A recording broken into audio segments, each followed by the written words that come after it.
let's get today going here. So we need to go to Vesper Bay. I also managed to get my Marauder and stuff set up the way I like it. So we'll do that here shortly. We're gonna go to Vesper Bay, which is close to Horizon.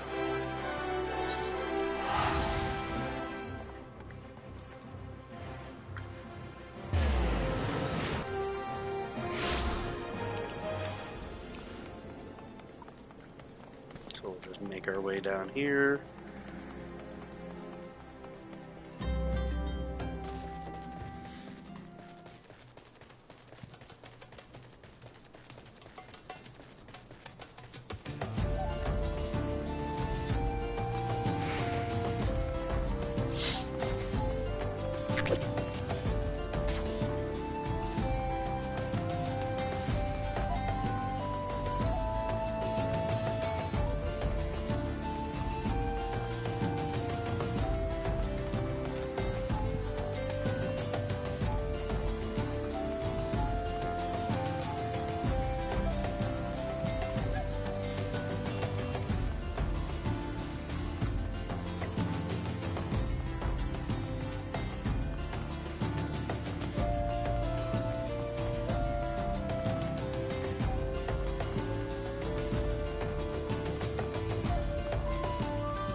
Alright.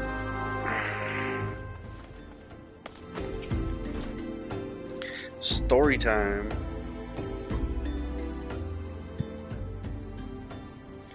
Deep in the desert of my heart, a lonely flower blooms, yearning for the heavens above to quench my thirst for you. I'm not saying that. What?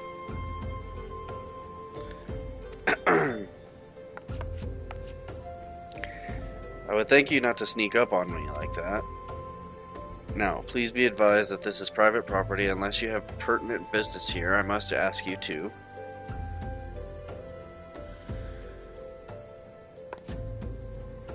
Here at the behest of Thancred. My sincerest apologies. May I please have your name?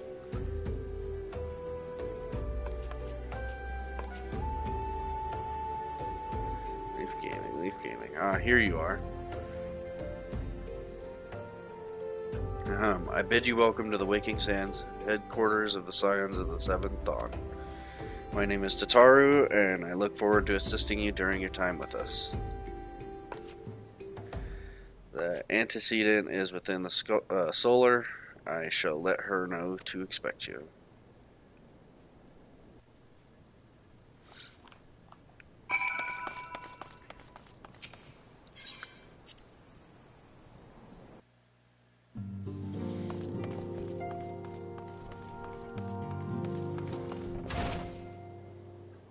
I take it you are Leaf Gaming. Tataru sent word that you had arrived. Lady Minfilia has eagerly awaited your coming. This way, if you please.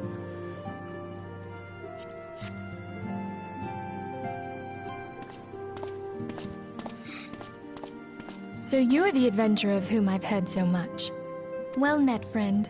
My name is Minfilia, and I lead the Scions of the Seventh Dawn. I have awaited your coming.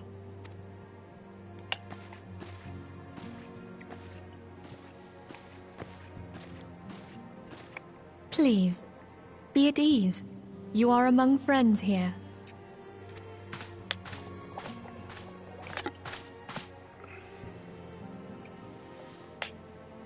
No doubt you are ripe to burst with questions. But have patience. All will be revealed in time. First, let me begin by telling you who we are and what we do.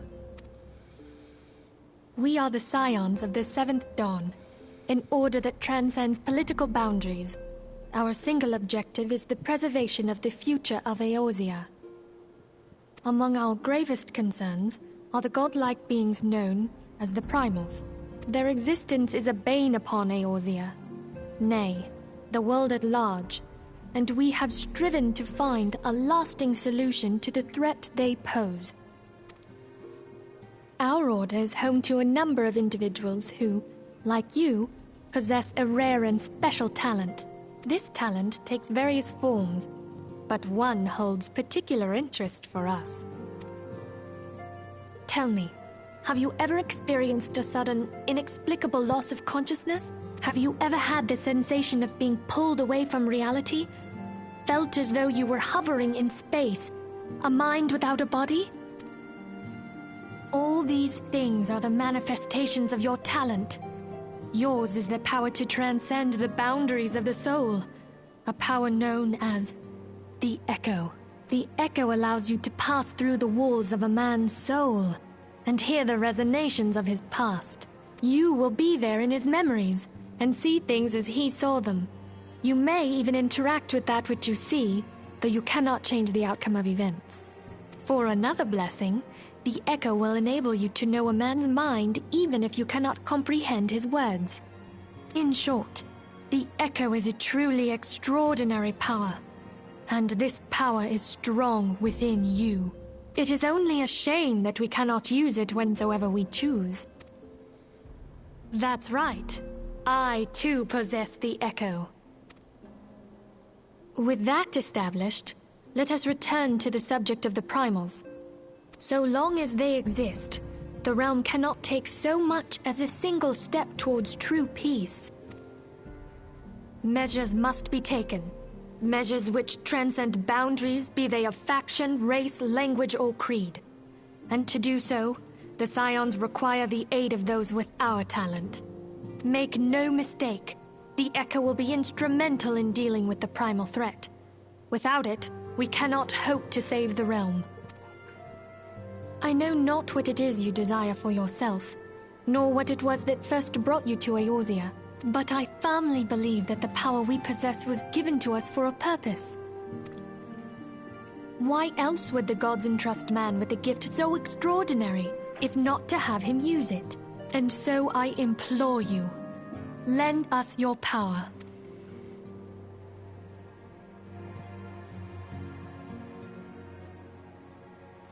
Naturally, your aid will not go unrewarded. We are fortunate to have a number of influential allies, and at a word from me, they will gladly afford you certain privileges that might otherwise be denied you.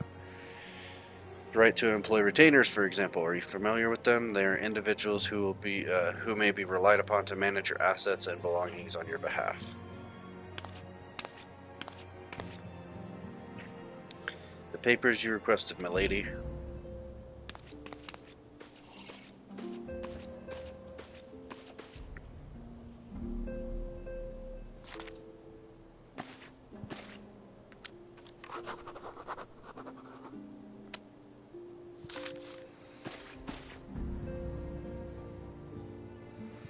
Thank you, Tataru. The pleasure is mine, my lady. By way of a welcoming gift, I have taken the liberty of adding your name to the Retainers Registry. As of now, you are entitled to employ the services of a retainer. You will need to consult a retainer vocate regarding the particulars of this arrangement, but believe me when I say that retainers will prove invaluable to you in your adventuring endeavors. Let this gesture serve as evidence of our commitment to do all in our power to facilitate your personal objectives. In return, we ask that you aid us to the fullest extent of your talents. A mutually beneficial relationship, and I'm sure you will agree, and one which serves the greater good besides. Well, that was a veritable lecture, was it not? Forgive me, but it is important that all concerned are aware of what it is expected of them. Now you know our purpose and what we can offer you. I invite you to consider joining us. When you have come to a decision, you may tell me without fear of censure. In good faith, I shall entrust you with a password, which our members use to reach one another when afield. It is Wild Rose. Pray keep it safe.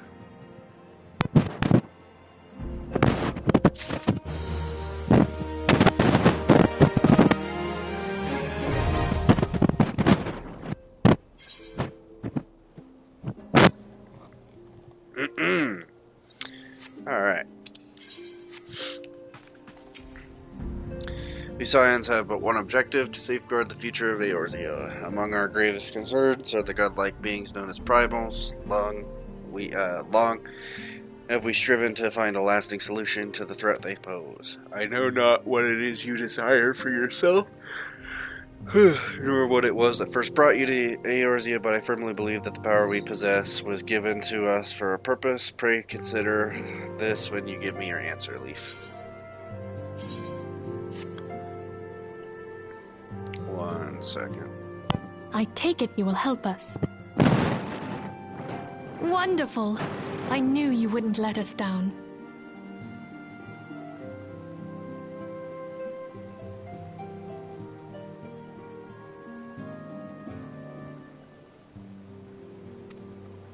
But come, I would introduce you to your friends in the Order.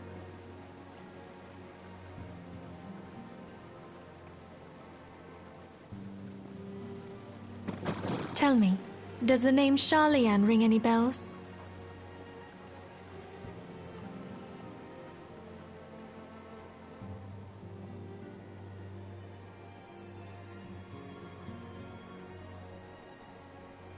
It used to be one of Eorzea's 6 city-states, and was situated in the northwest of Aldenard.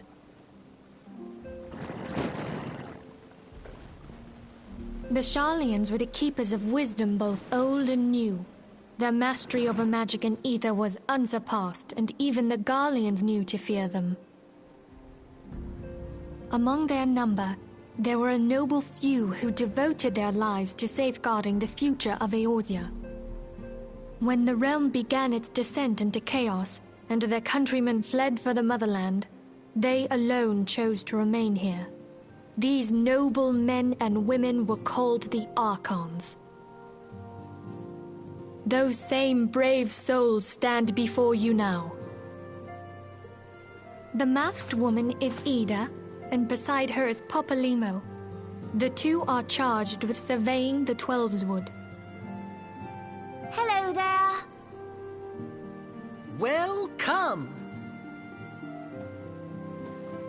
Okay, my turn to introduce someone. That there is Thancred.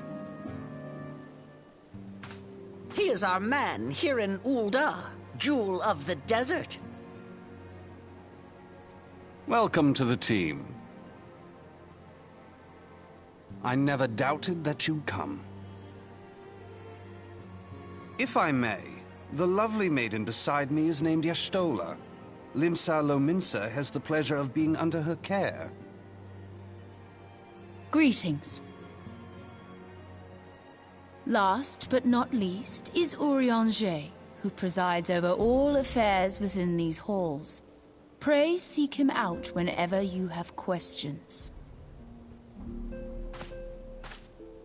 Dawn may banish even the darkest night. The words of a dear friend. I am glad of our meeting. At the Battle of Carteneau, our leader was taken from us. But we did not stray from our purpose. We sought out Minfilia and others with her talent, and together established the Scions of the Seventh Dawn. Along with the Archons, those blessed with the Echo play a pivotal role in our endeavor to forge a brighter tomorrow for the realm. Oh, I should also introduce you to Tataru, our clerk. She ensures that everything runs smoothly. Pleased to make your acquaintance. In time, I hope you will come to think of us as family. But without further ado, I would assign you your first task. Urianger, have the documents arrived from the students of Baldessian? Aye, my lady. They arrived but recently.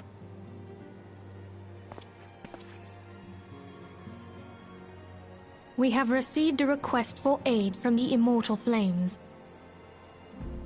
Thancred, would you do the honors?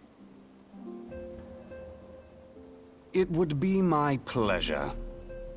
Some days ago, A crystal caravan registered to Amagina and Sons Mineral Concern was waylaid and divested of its cargo. But there is more. Within a bell of the robbery, several people were reported missing from the shantytown outside the city. At a glance, one would assume the involvement of bandits, kidnappers, and coincidence.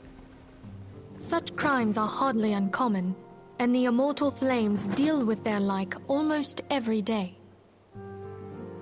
However, this time we have reason to believe that a primal is involved. Aye, the evidence left behind implicates the Emolja, who are known worshippers of Ifrit. If we then consider the objects that were taken, there is no room left for doubt. The crimes were committed in the name of a primal.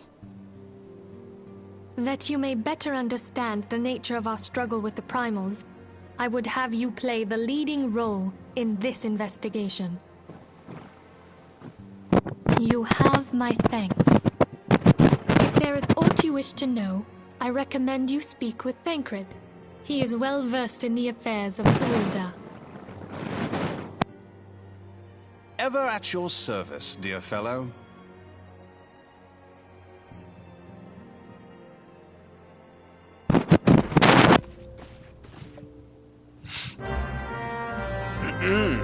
All right then.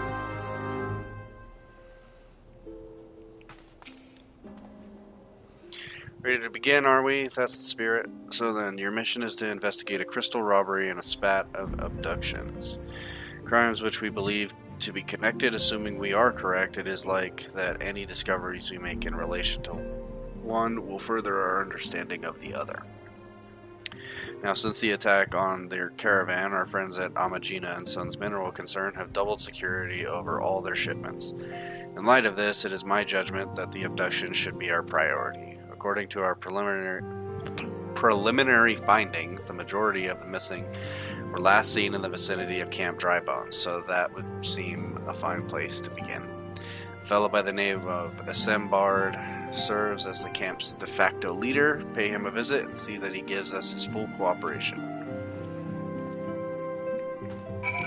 Alright. Well, we've already been there, so...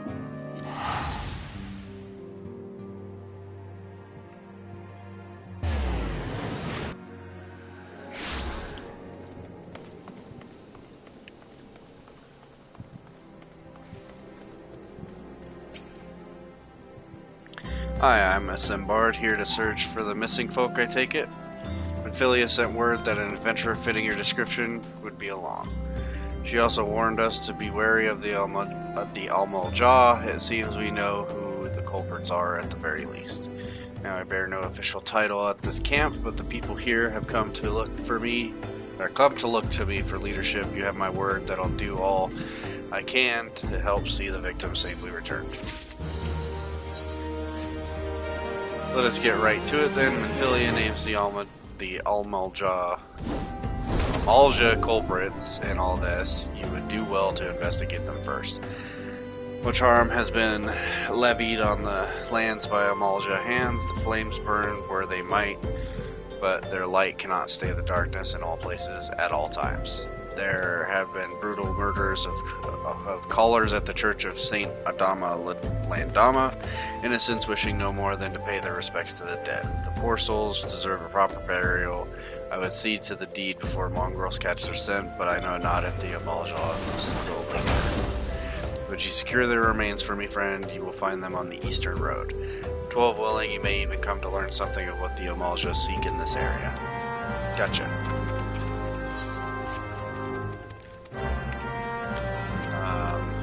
Actually, I'm going to go to Thaw real quick.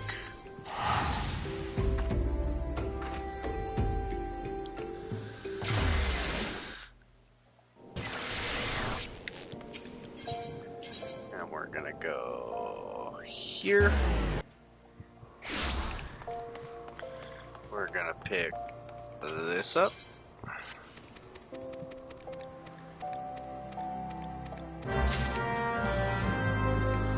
And then we're gonna come over here. And we're gonna get our retainer.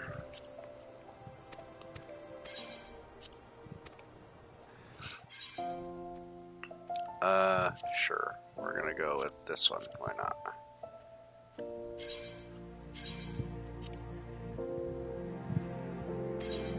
Alright, we will do...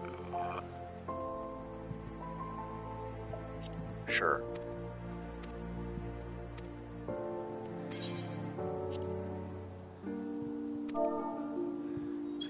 What should we name him?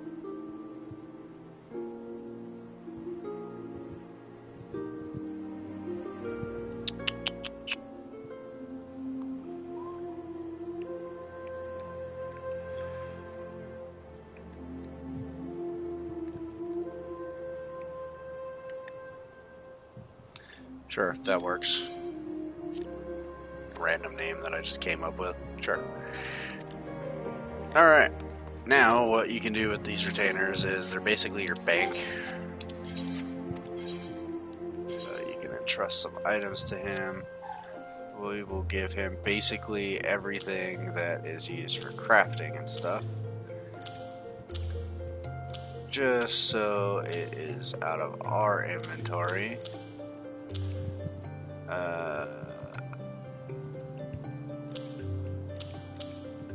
And that's about it. Okay. Actually, that's part of crafting too. Okay. So, alright, give me 1 second.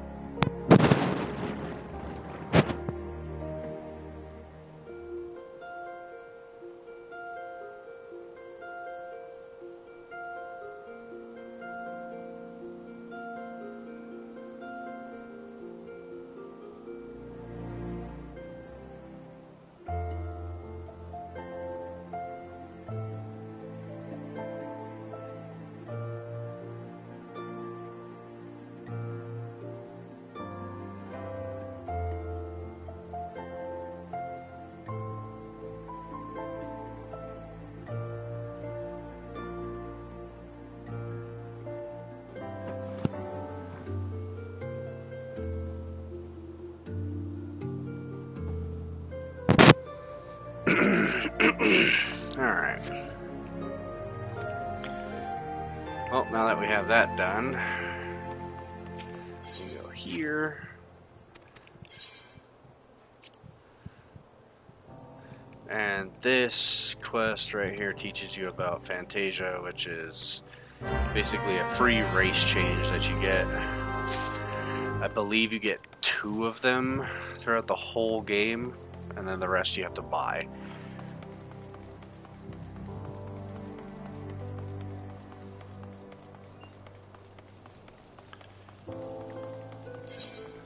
And this is gonna bug me, so while I walk around, I'm gonna kind of organize that a little. It doesn't matter, actually. The only thing I need to do is move these things.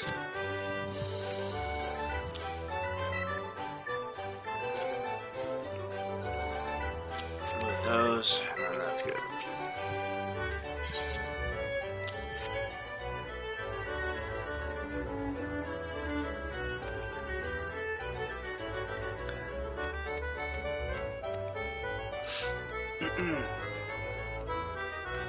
Alright.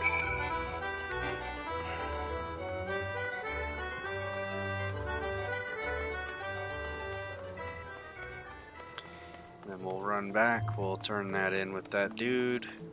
And then we got a couple more things I would like to do in Ul'dah before we continue the story. Just some side stuff.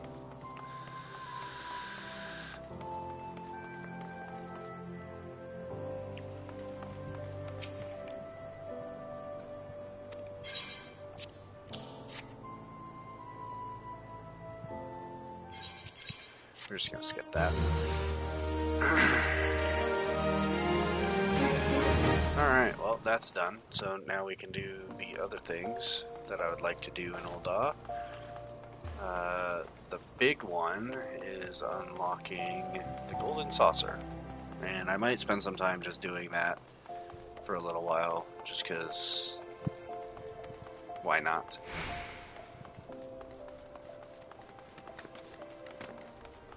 But the main one is this right here.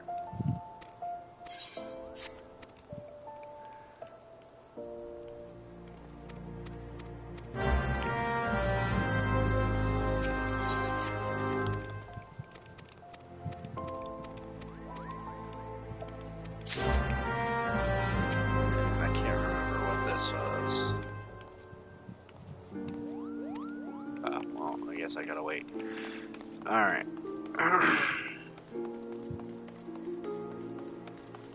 So we will go do this real quick.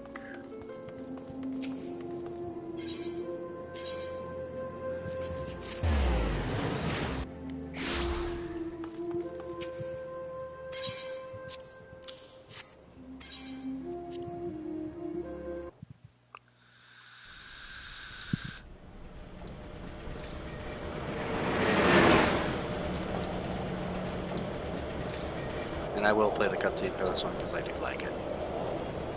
Just in the middle of the desert, a giant casino, basically.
Now that I think about it, it's probably less of a giant casino and more like a big Chuck E. Cheese.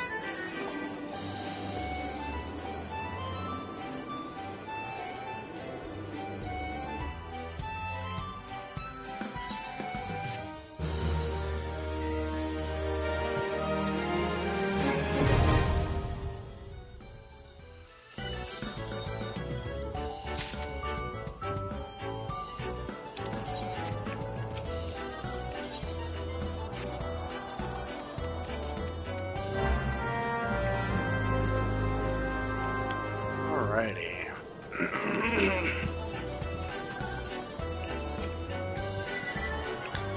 So, just like everywhere else, we're going to tune to the Aethernets to the right, just because we'd like to come back here in the future. Because there are some interesting stuff you can get here. You can read all these if you'd like on your own time. I'm not going to, because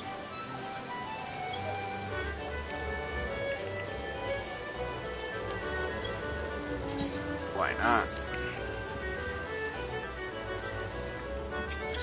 And here's the prize you can exchange for weapons and stuff, like you can see here. Pretty cool, you know. Pretty cool weapons and stuff. There's also gear, so you can get some bunny gear. You can get a bunny crown, make yourself look like a bunny girl. Some of them do get rather expensive, though. I think the most expensive item is a mount, I believe. It's either a mount or a decoration. Yeah, 4 mil for 4 million MGP for a mount. So in total, you need 7 million. I can't remember exactly how much it is, but do need quite a bit of money for the mounts. And markings for chocobos. But that's pretty much everything there. Now this is basically just little scratchers. I'm gonna go ahead and do that over here for a first little trip. You get to do this every day. So ideally what you want to do is you want to get the jackpot, which is 1, 2, 3 lined up. So see how I have 2, 3 right there? I'm going to go ahead and grab that. I didn't get it, but always worth the risk.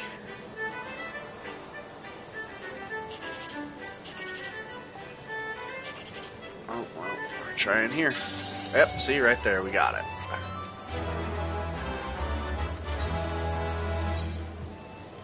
We still got one more. I always do the corners just because I can't see because that achievement's in the way. Not this time. Okay. But we still got a lot of MGP off of that, so. And then these, I never understood the fashion one. And I've never once played Mahjong, so I'm not going to be playing Mahjong pretty much ever, probably. Unless somebody's willing to teach me or I decide to learn how to play it. But we're going to come over here. This is basically where you can have your minions fight each other. I've never played it. I've actually never really done anything in the Gold Saucer. But I do think that it's very interesting, and I appreciate it a lot that there is basically a casino with a bunch of mini games to do. Something basically to kill time. This is Chocobo Racing. I have never done it either. But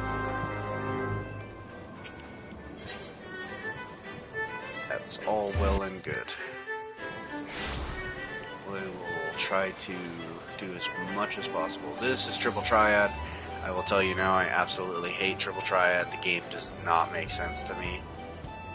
Then again, the last time I played Triple Triad was when Final Fantasy VIII came out, and I was like 6, 7, something like that.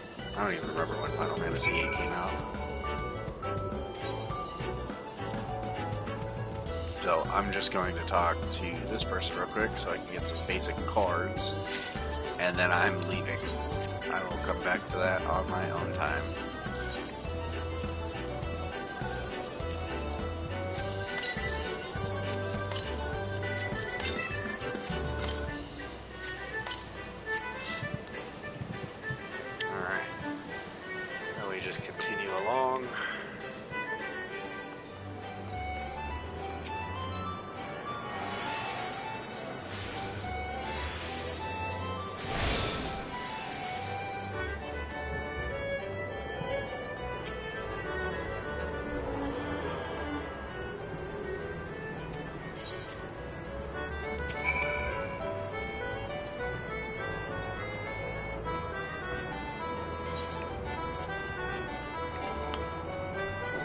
To that.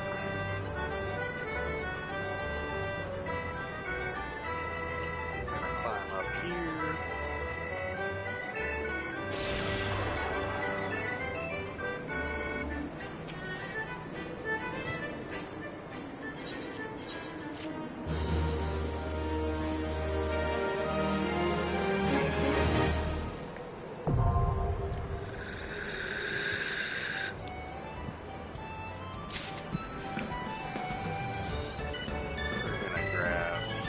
Ethernets real quick.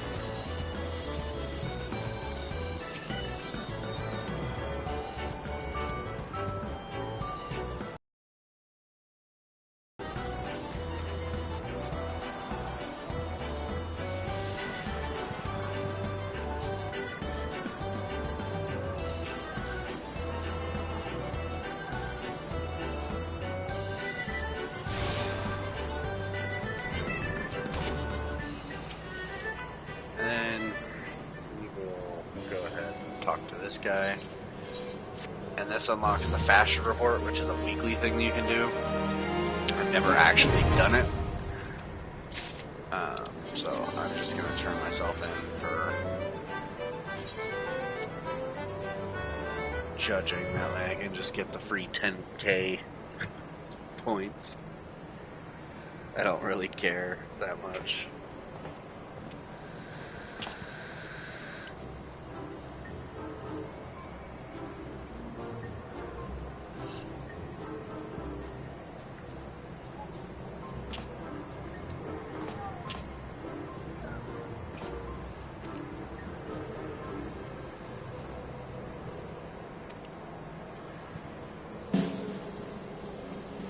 If I actually hit it, I'd be amazed.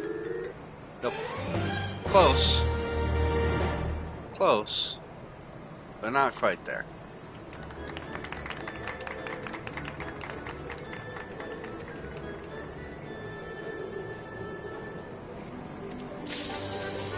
Oh, it's 15k. Oh, it's because the event's going on where you get more points. That makes sense.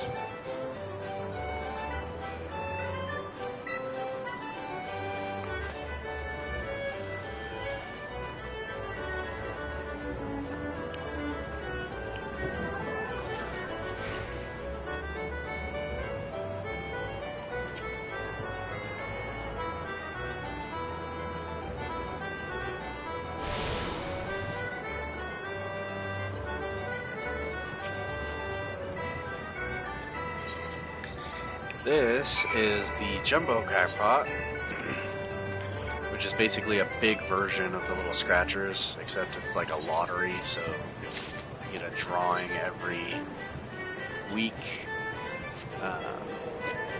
Top prize is, wait, what was that?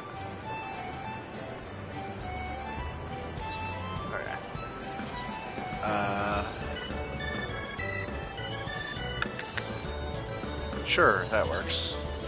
We're just gonna randomize them, why not?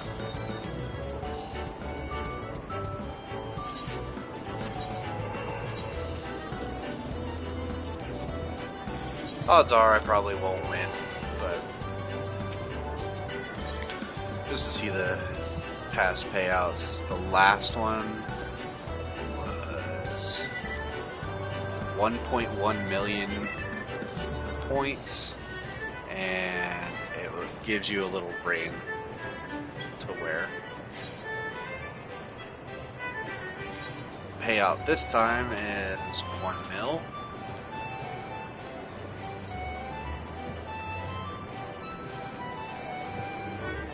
So, yep, basically we just gotta match at least 3 numbers, I think it was. If you match all the numbers, you win this. If you 3 is this, 2 the last number, and then no numbers. You still get consolation prizes and stuff.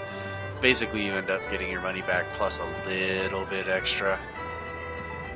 So that's always nice. Then we'll just jump down here. We'll grab this Ethernet shard.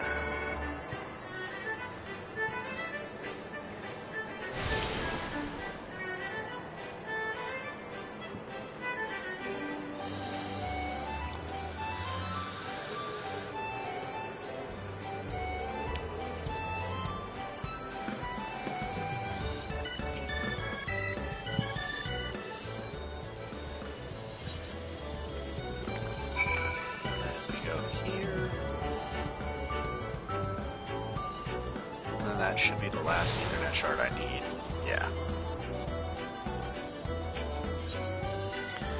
And we'll just go back here. We'll finish this up. And then there's a couple other things we gotta do.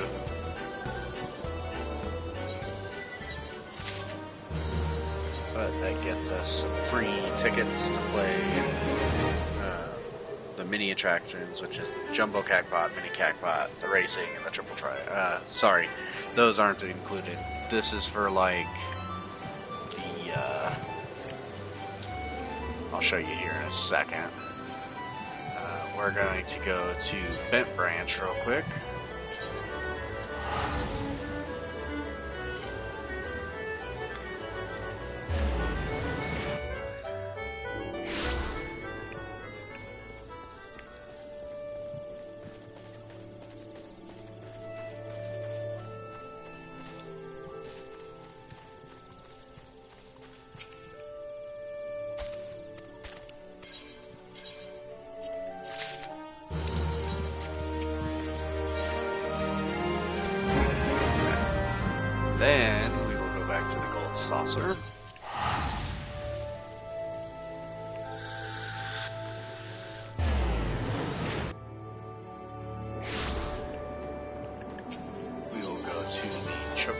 square.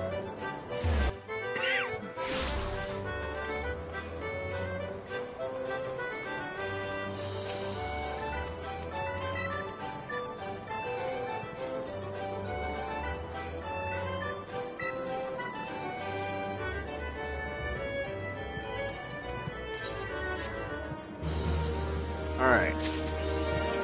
Talk to this person. We give them our chocobo. And we could just come up with a name, or we can randomize one. We'll just go with this. Okay. Then, that's done. You could do the race tutorial. I'm not going to. The tickets are for, like, this, I believe. I mean, I guess I could try it out real quick.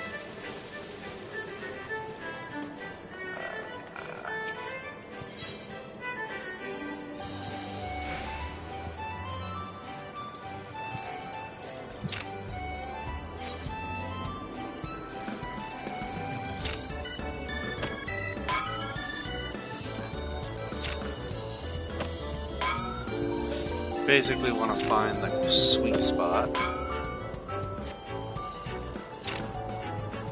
I basically hit the same spot again. I did it again. Pretty sure it's on the bottom. I'm not good at this. Like, at all.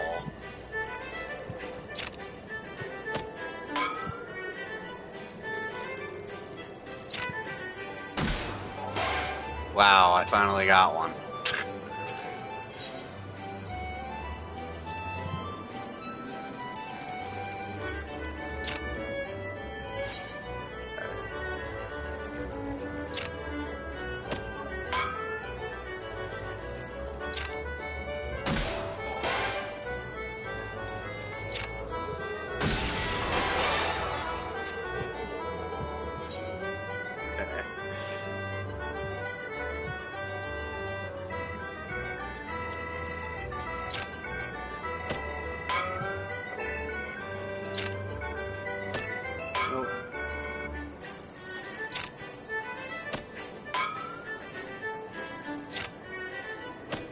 I'll find it eventually.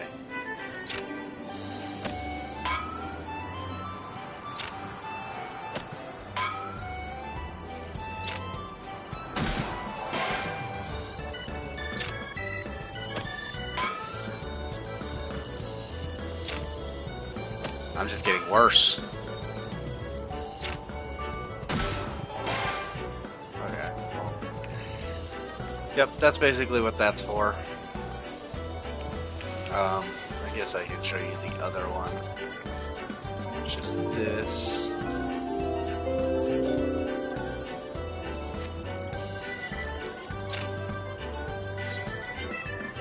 Okay.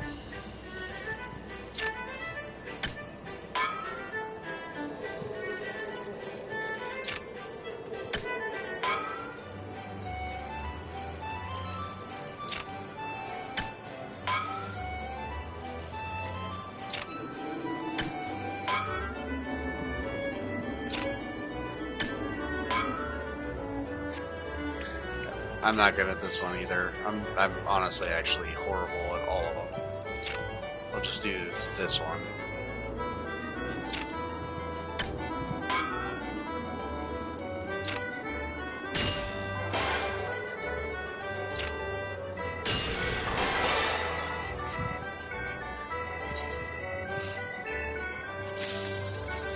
Yeah. So when you double down, you do lose your stuff.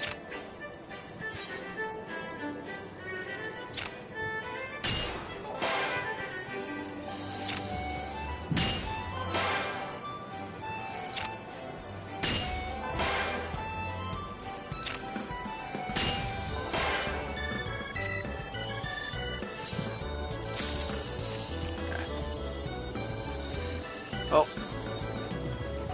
that is that. So now we can go back to Camp Drybone, so we can search for the missing retainer.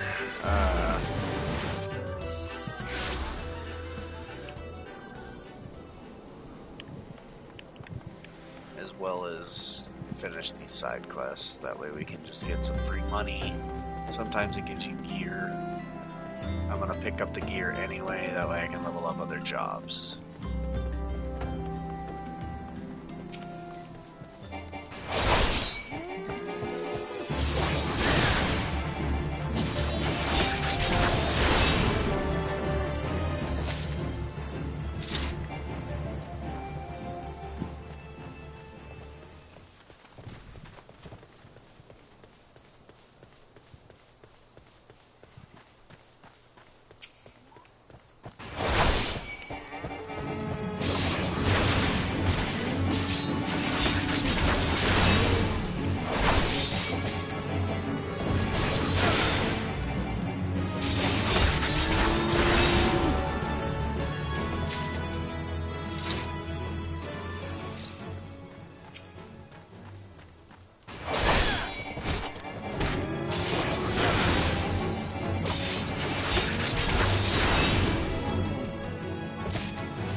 Alrighty.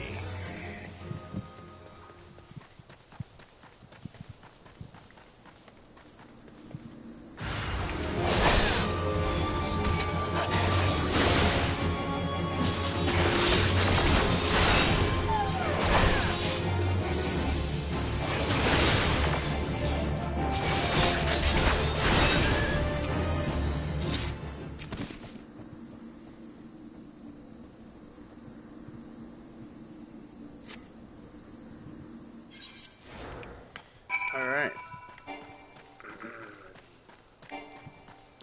And what that allows us to do once we turn that in is it gives us the venture system, which we can send our retainers out to basically explore. I'm going to mainly be sending mine out for monster drops because I don't really use the banking system that often. That monster drops are a pain to get.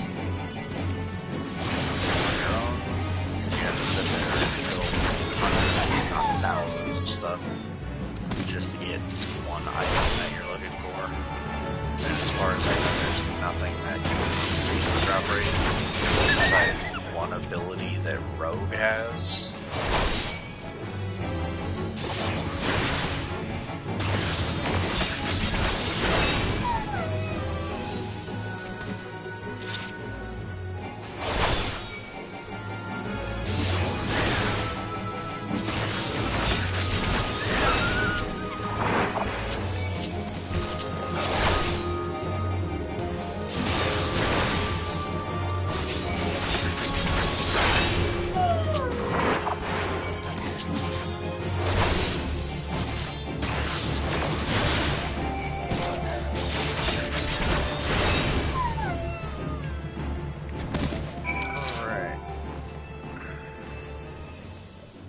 And while we're here, we will go and do this.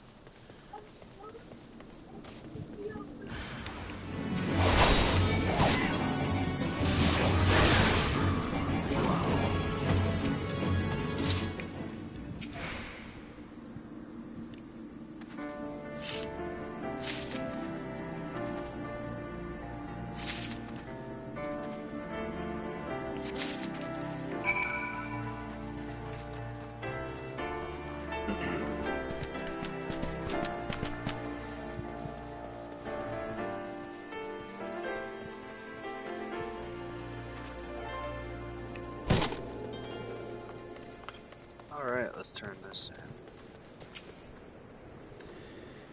It is good to see you return. Were you able to secure the remains of our fallen? Yep, here you go. With the bodies given back proper to the earth, the souls will find their way across the to the other side. You've done a noble deed this day. I thank you. Now then, what of the Amalja? Did you see any? Surely such massive monstrosities are as they cannot conceal their presence, much less take their quarry unawares. Ah, so there were Amalja remaining after all. I feared as much. Their part in the lowborn disappearing is all but confirmed, but I sense there is more to this than meets the eye. The occasional Amalja raiding party would not account for people going missing in these kinds of numbers. The total is too great, and the questions too many. It would not surprise me in the least to learn of another hand in this. But whose?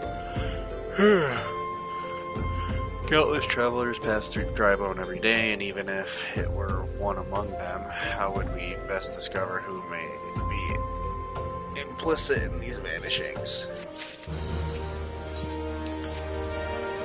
Let's say we turn an eye to the common folk themselves. It may be among them that we find the reason for these vanishings. 'Twill forbid it to be so. There is a merchant by the name of Ungust who was born here in Drybone and grew up in the Golden Bazaar.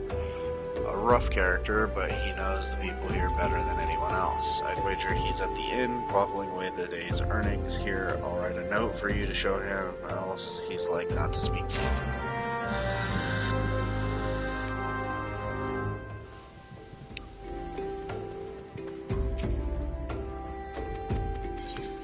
Alright.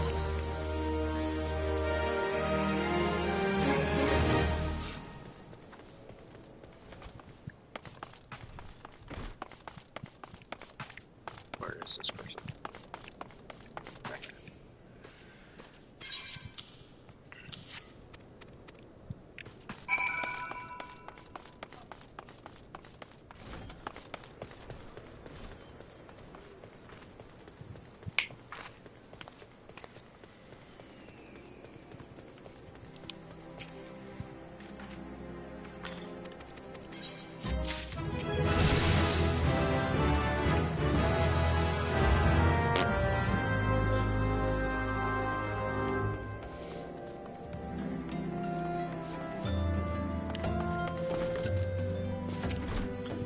Alright. Well, gods be damned. You're the bloody adventurer who threatened me back in Ul'dah. What in the seven hells do you want with me now?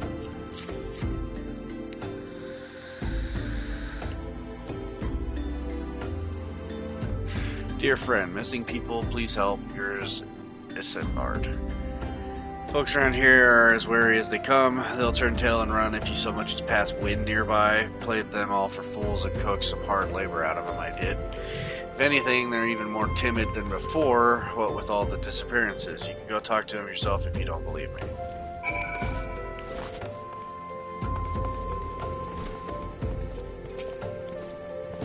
Please, sir, leave me be.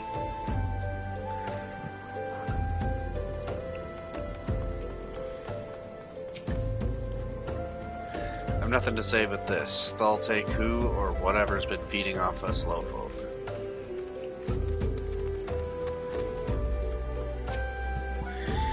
What do you want from me? I don't know anything, I swear. Please don't kill me.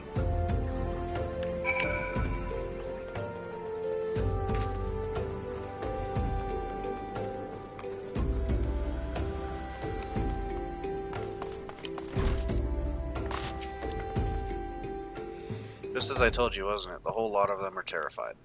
There's been talk of folk getting abducted, but if you ask me, they simply up and moved to a better place. This place isn't exactly the Costa del Sol, if you know what I'm saying. No, I don't, because I haven't been there yet.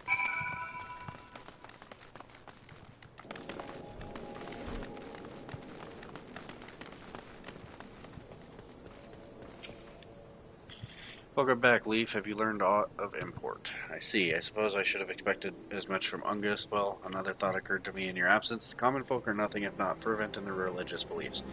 Perhaps if they speak freely to their god, then the clergy may know something of use.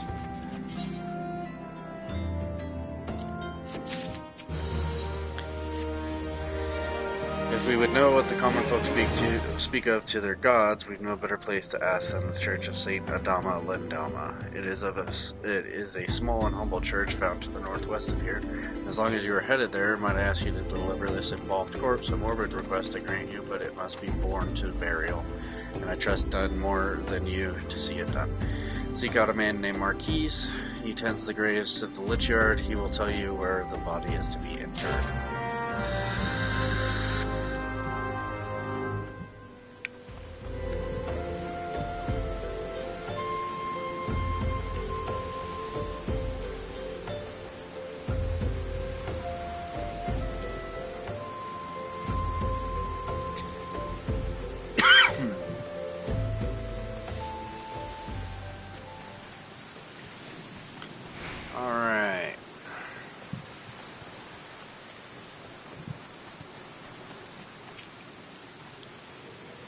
Marquise, yes, a body? Of course. There have been so many bodies of late. I apologize, sir. If you seek a place of burial, then there is an empty grave atop the ridge. Take the path and lay him to rest there.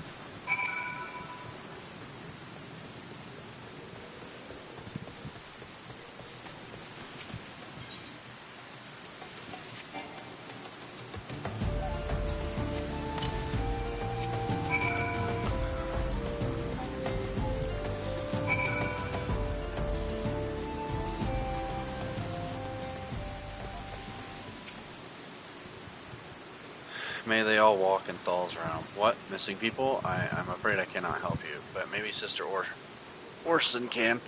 She has been kind to me, everyone has been so kind. I don't know why, though. Pardon me. You will find Sister Orson within the church walls.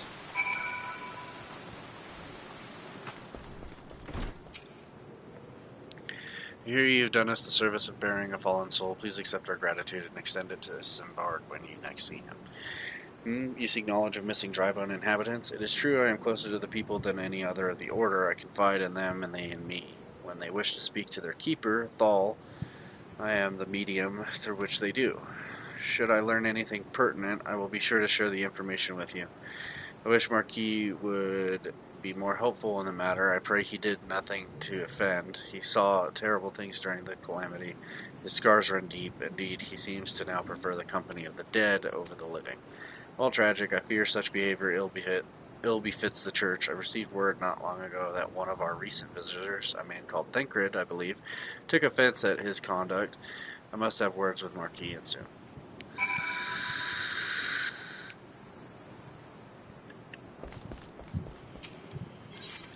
Pick up these side quests.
Of course I can't jump over this fence.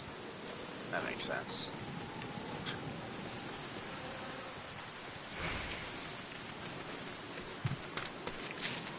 Alright.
May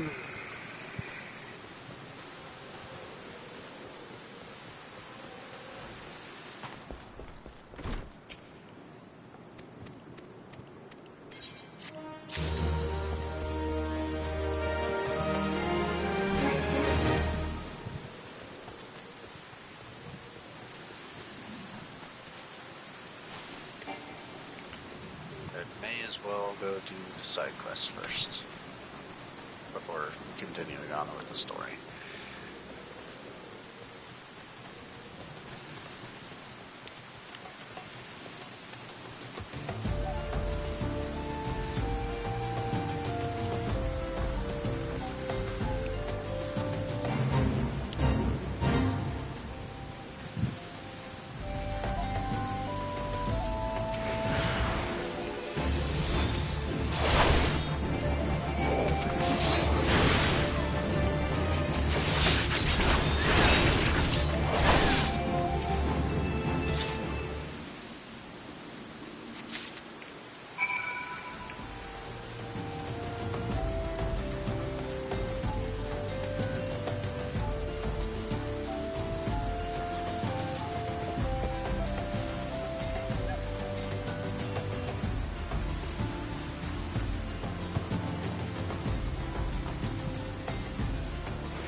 Alrighty.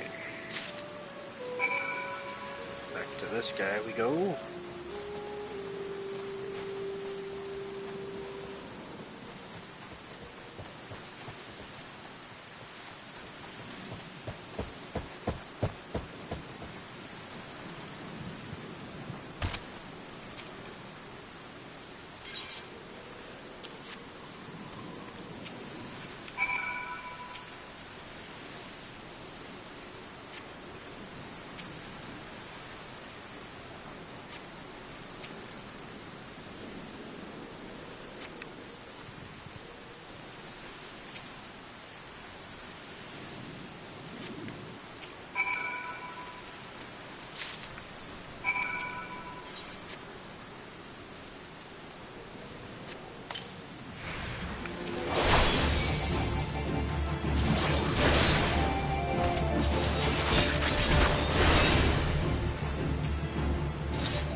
Make our way over to Camp Drybone again.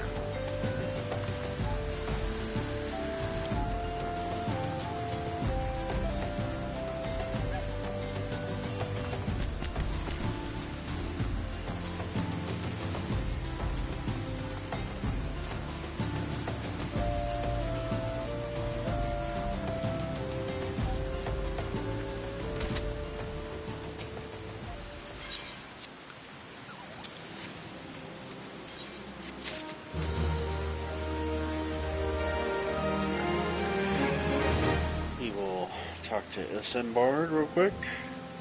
Oh, well.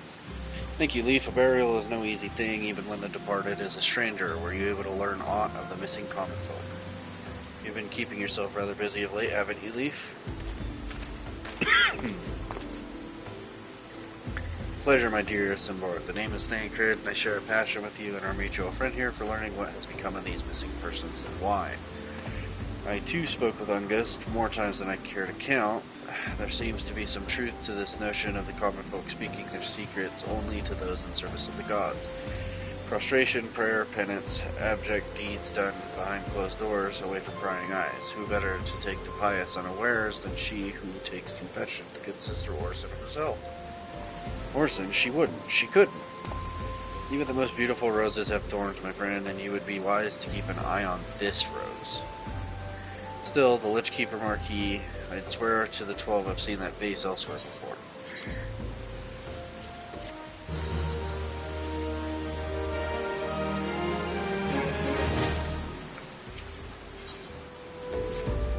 Sister Orson, it cannot be, though she is wont to travel to the Golden Bazaar on her own, and it is not uncommon to see her speaking to the children, but no, it could not be she, could it? I grow wary of these suspicions. I know there is one child in particular that she is fond of. Pray seek out the boy, Leaf, and see if you cannot glean something from him about Orson's activities.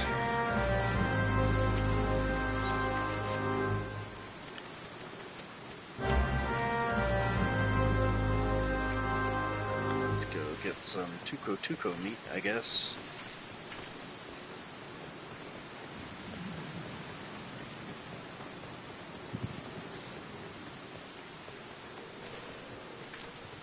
I would kill these ones right in front of me, but there's 5 of them right next to each other over here, so I'm gonna just...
Have you business here again, friend?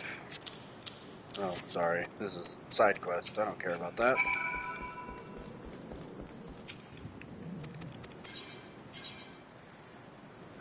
I'll take these just because they sell for more. I don't think I'll ever actually have a need for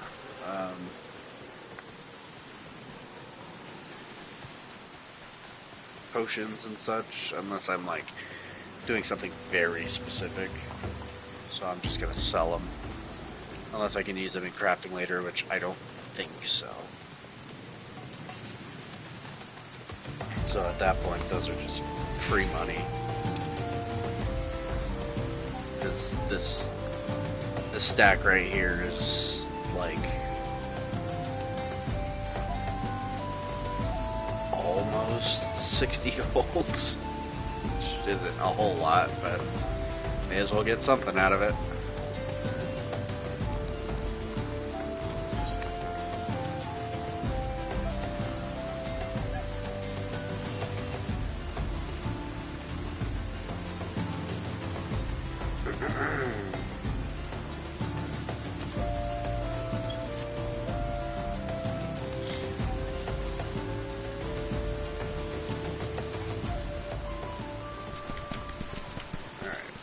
1 second.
Alright, sorry about that. I had to go and take care of some stuff for my kid.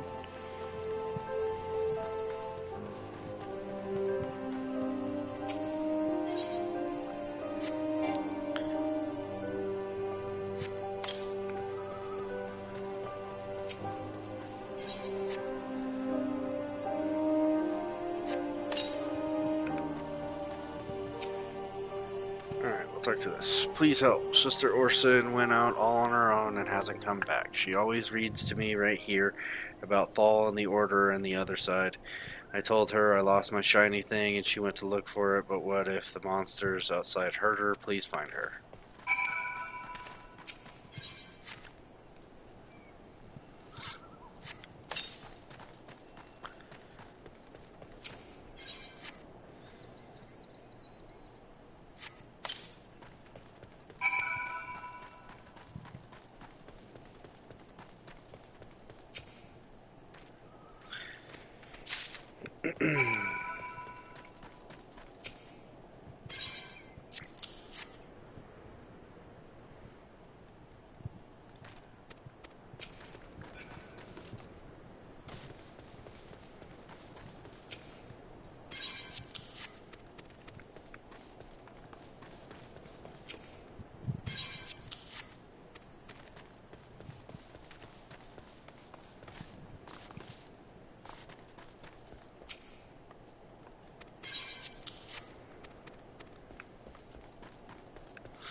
Alrighty.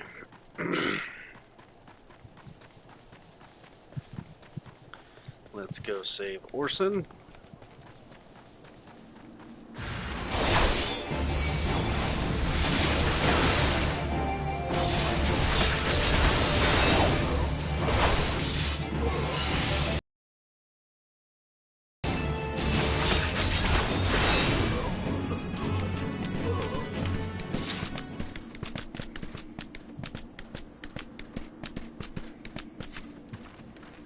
You are the one from the church. Thank goodness you arrived when you did. It seems my gratitude is yours yet again.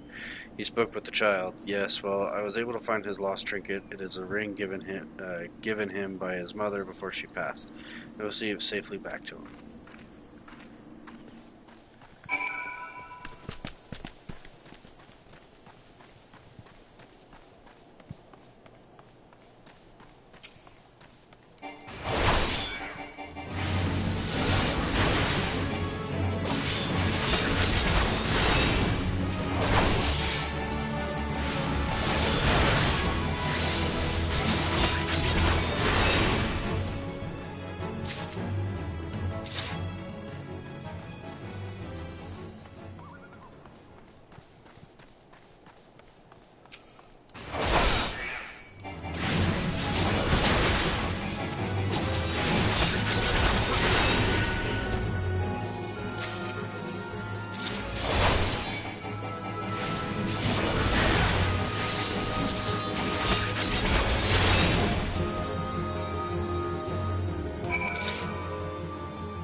Finish up these side quests real quick, and we'll continue the story. I just don't like having a bunch of stuff all over my map.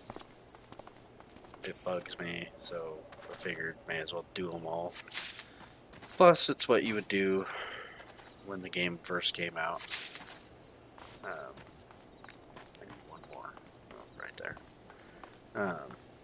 You typically do literally everything while you're in the expansion and then move on.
suppose I could have just teleported, but whatever, we'll just run all the way over there.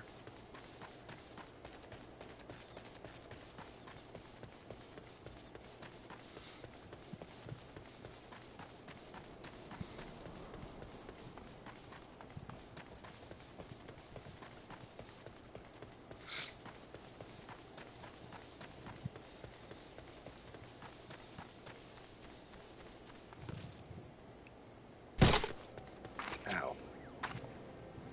Sister Orson was attacked outside the Golden Bazaar. Gods forfend. I will secure a room at the inn for her should she require any rest. Searching for the mementos of orphans and risking your own well-being in the doing, no less. Certainly not the dastardly deeds Thancred would have us believe.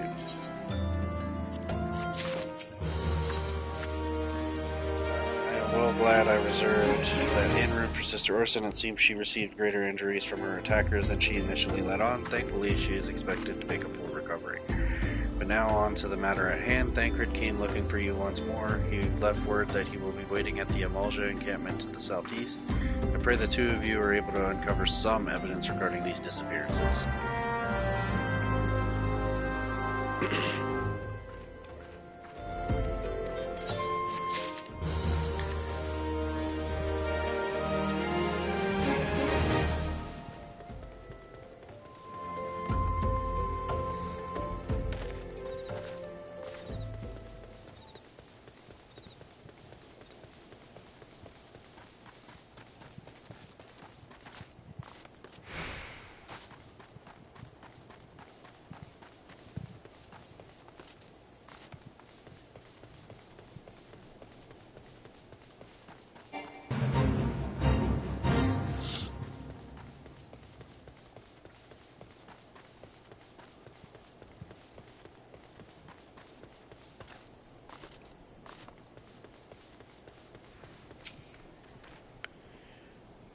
Oh, there you are, Leaf. So good of you to come. Indeed, I've heard all about good Sister Orson, and some bards said her wounds were serious.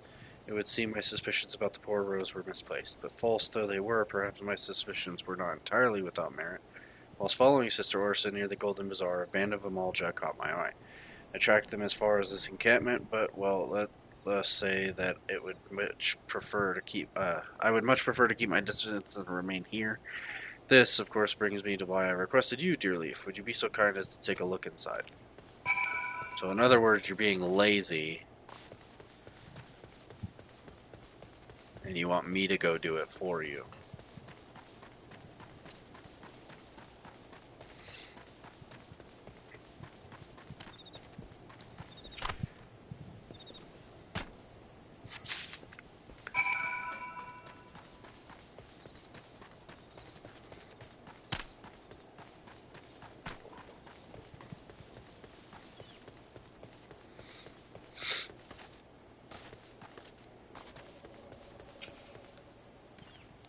Well, did anything tickle your fancy? This leaflet. See the wealth of Nald to the hands of your children. It looks to be some sort of assembly to provide the poor with work. The lettering, though, atrocious, is it not? And these bits about Nald Thal seem somewhat less than studied. I find it hard to believe one among the order penned this. Pray take this to the inn at Camp Drive and let us see what Sister Orson makes of it. Alright, this time I will teleport, but first I'm going to go back to Ul'dah so I can turn in the quest for the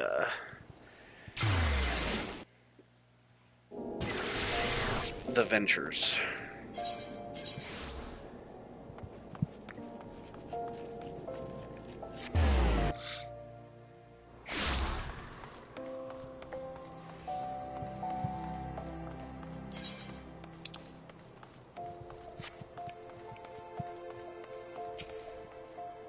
Greetings, sir. Is there a require?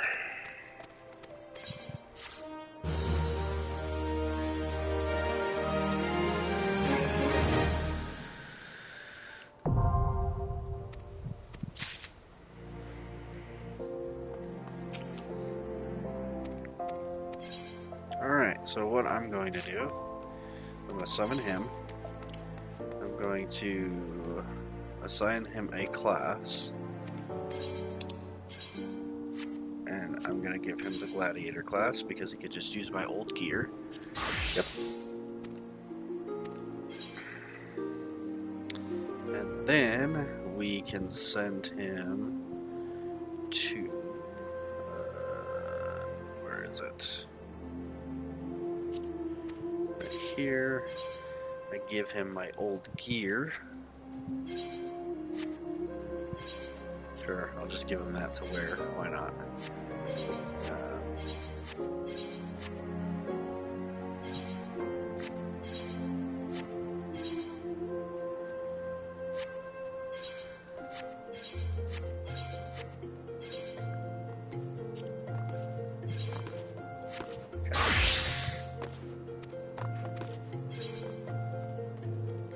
Then we assign him a venture.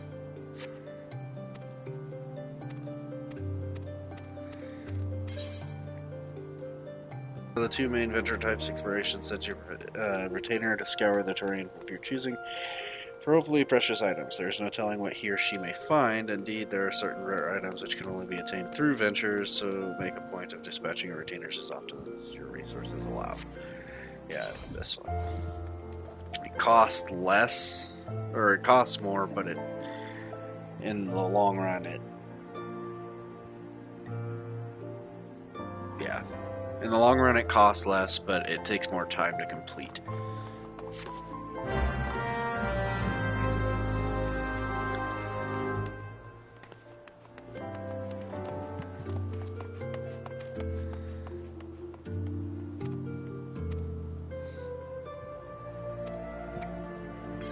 Okay.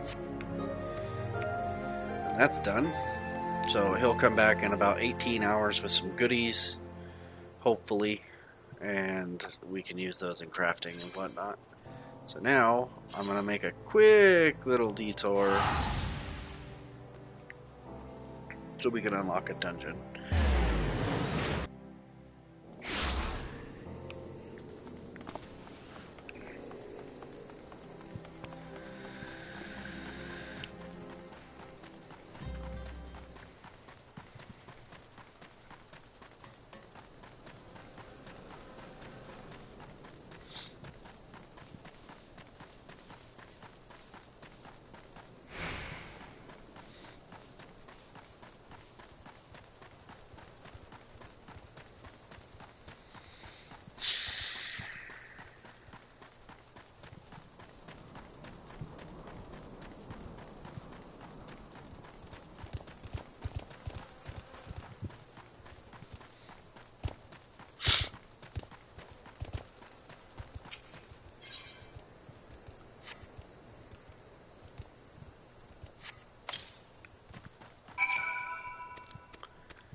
And we may as well take the helmet, because it'll come in handy later.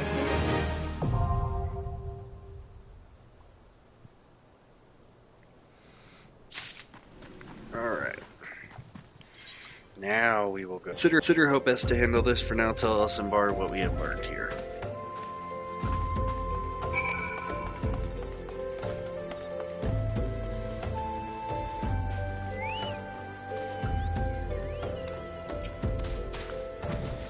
Posing as a priest, to think.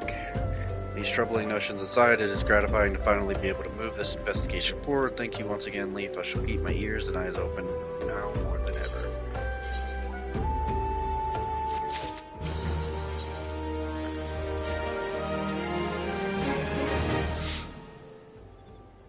I'm afraid I have not seen any unusual activity, nor have any at this camp given me cause to doubt them, but unless we can identify the culprit soon, more innocents will fall victim.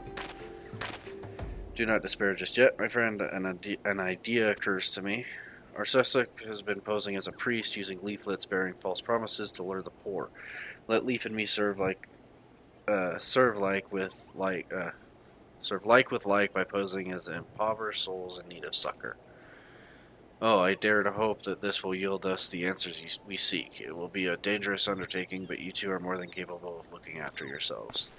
I'm next to useless in a battle, but I can supply the garments for the disguise. These old tunics and slops Should serve your needs so long as you don't mind the smell and the stains. These will serve very well. You have my thanks. Listen, Leaf, so as to lay the foundation for our little ploy, we must make it widely known that more vagrants have arrived at camp and are desperate for coin. To this end, I want you to don the old garments as Zimbar Atlantis and beg for work around the camp. Before long, the false priest should catch wind and approach us.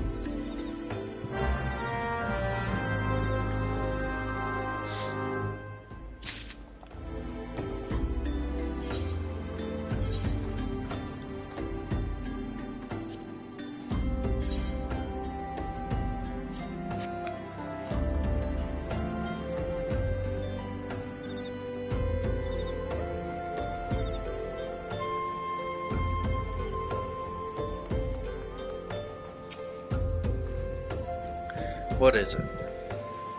Gods, not again. Look, being poor doesn't give you the right to pester whomever you like. Why don't you keep with your own kind out by that muddy pond of yours at Drybone? Greetings, good sir. Is there aught I might assist with you with? Oh, I don't believe there is. I'm afraid our wares are very expensive. Perhaps you should rejoin your fellows out at the ponds north of Sandgate.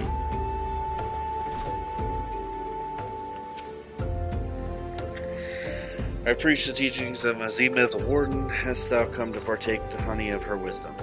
Azima is keeper of the sun and goddess of inquiry. All is laid bare beneath the light of her divine countenance. Open thy heart to this light, needy child, and thou shalt want for naught till the end of days.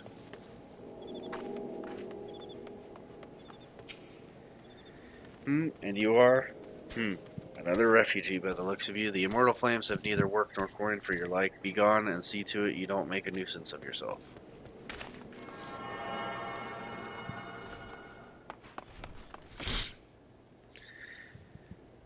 And I was about to get to the good part.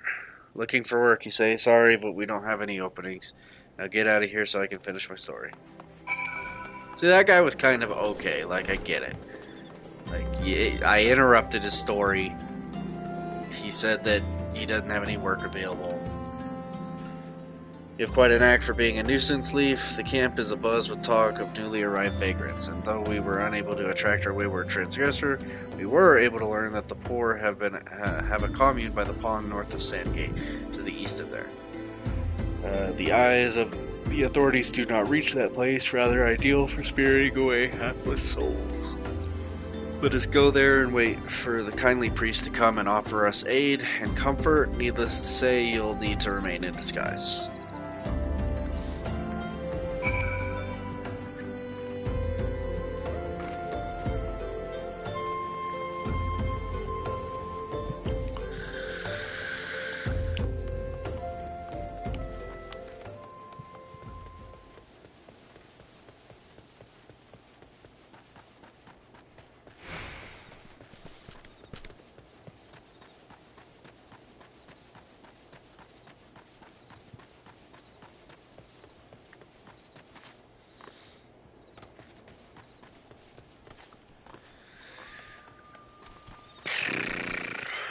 Okay.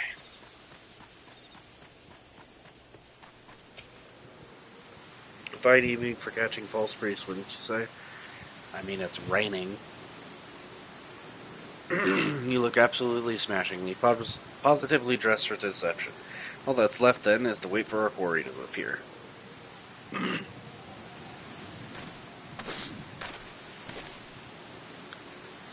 Oh, you poor unfortunate souls, this is no way for men to live, no way at all. Who are you? What do you want? Be at ease, child, for I mean you no harm. I am a priest of the Order of Nald Thal, and I come to offer you succor. This leaflet bears the teachings of Nald. Trust to them, and they will surely set you free from the shackles of penury.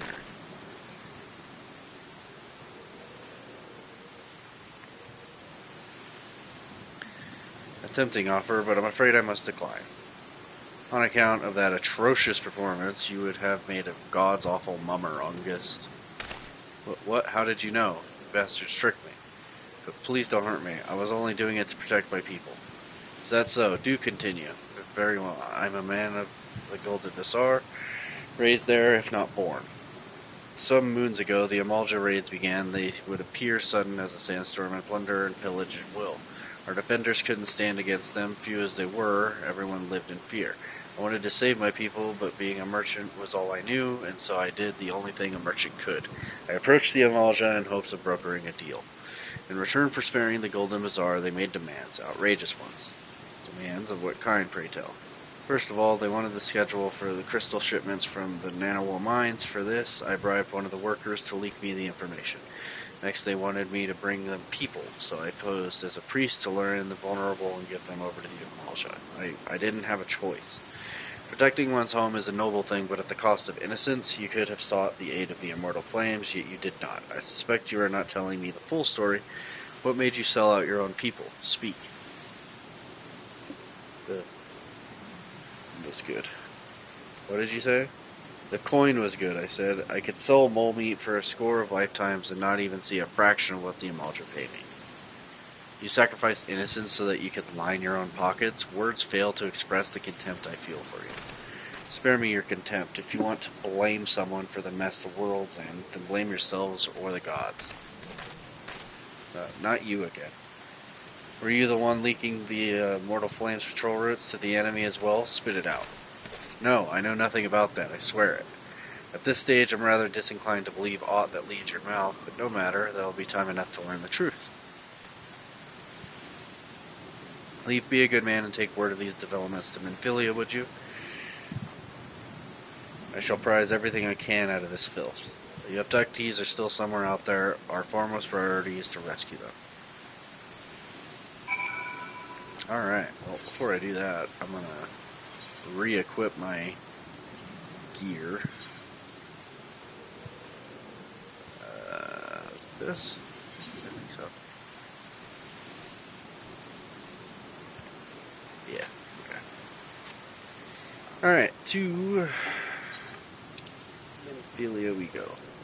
Actually, while I'm here, I'm gonna do my class quest. The last part of it, I believe.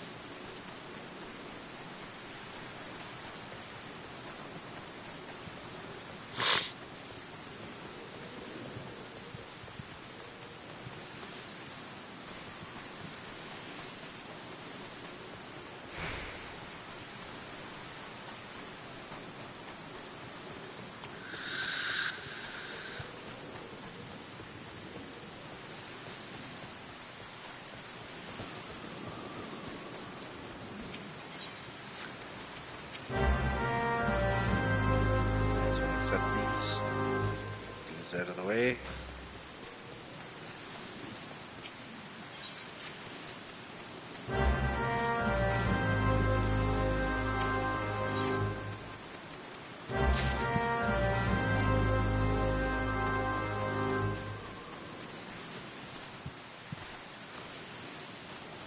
Come on. Thank you.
While I'm down here,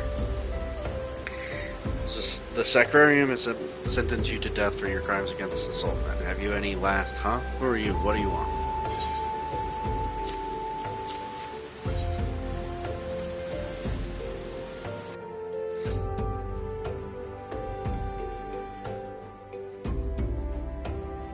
These are bold accusations you make, adventurer.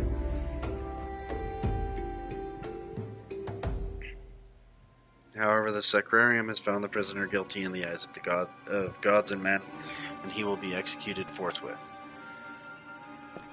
Don't waste your breath, Leafthal's scales have always yielded to the wealth above all else, and Leavold spent a fortune to secure my sentence.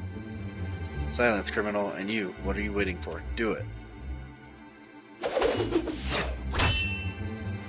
Where did that... Aldous. You couldn't stay away, could you? Well, at least I don't have to steal the headsman's axe.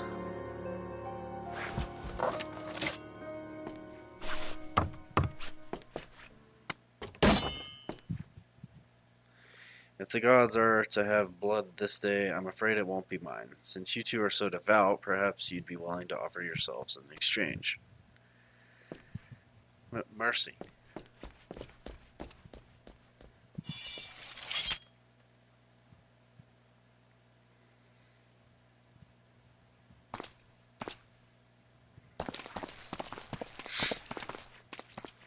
Interfering with the law is a heinous crime. In fact, I believe it punishable by death.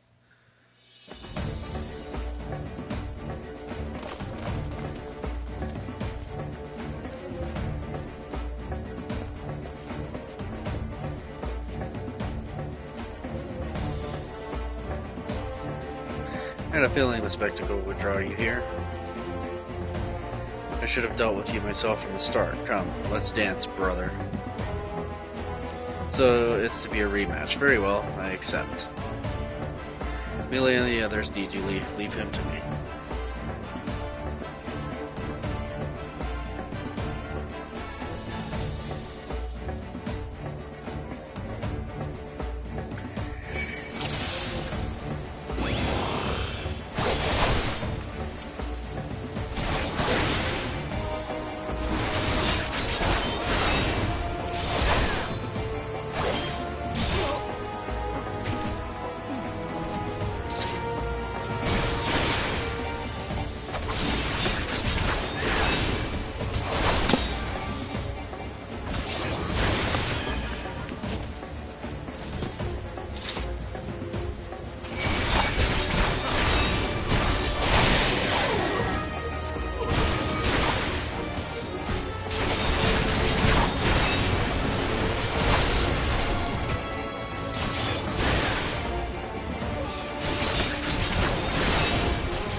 This.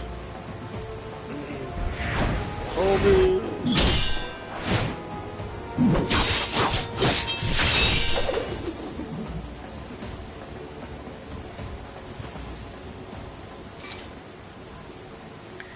You almost had me, Leavold.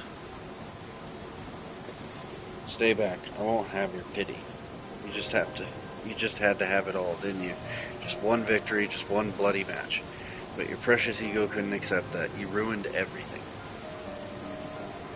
Tell me, Aldous, how does it feel to lose your name, your legacy, everything you ever loved?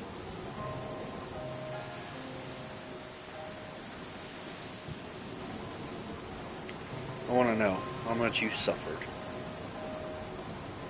Let it go, Leovold. It's over.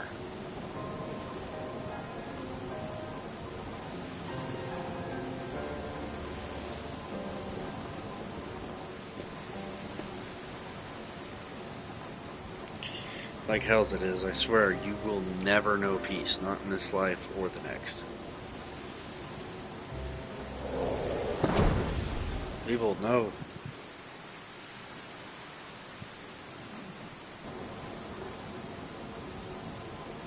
You know damn well neither of us will see Thal's realm.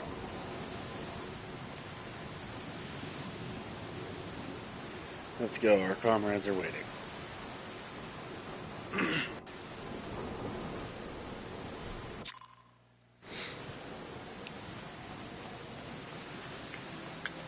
Alright, now that that's done, we can just get the side quest done and out of the way, and then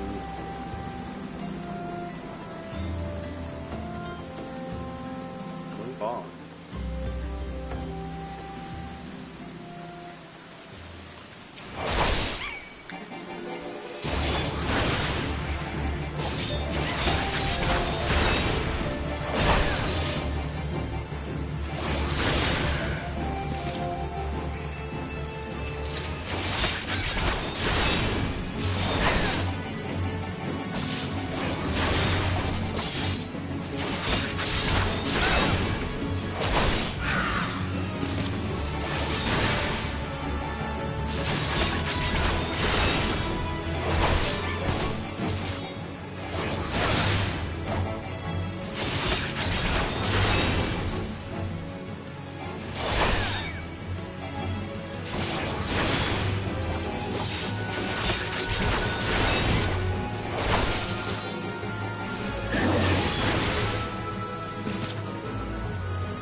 Let's do this because there is an achievement for it.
Nice. Now we have the curtain call achievement.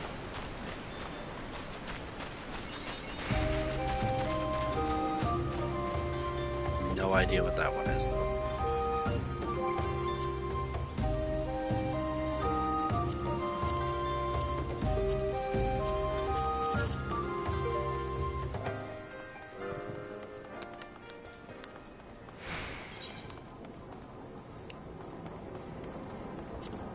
Ah.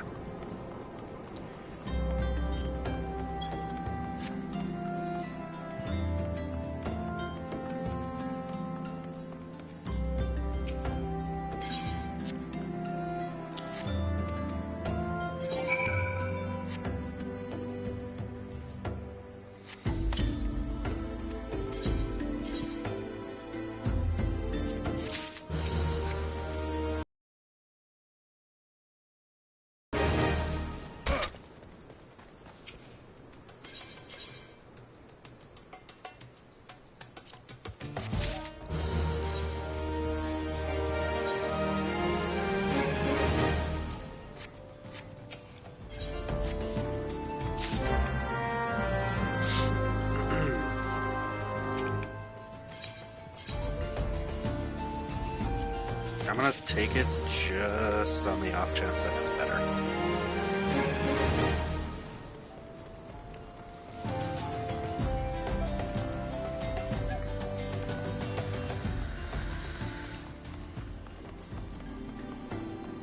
Sorry for not talking during that fade, it's just I was focused because it was just me doing it, and it's not hard, it's just I don't have any sort of healing. If I was on Warrior, I would have had some form of healing, so it would have been nice, but it is what it is. We got by.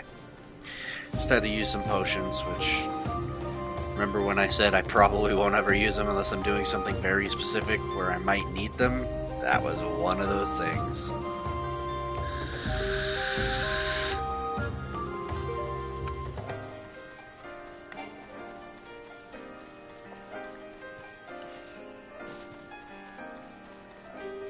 Technically, I'm not supposed to be doing these quests until later, but I'll do them right now just to get them out of the way so we can just rush along with the story for a while.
Side quests, side quests, side quests.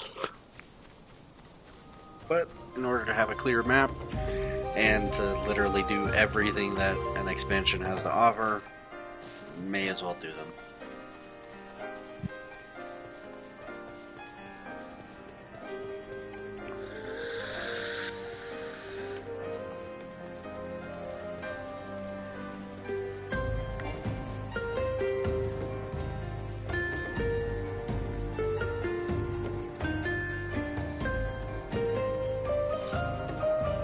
but our main story quest is level 20, and I'm almost double that. So I mean, that kind of goes to show you why doing the. It also doesn't help that I have the this guy up here, the preferred world bonus. It's just the world that I made the character on gives more XP because they're trying to populate it. And I'll have that until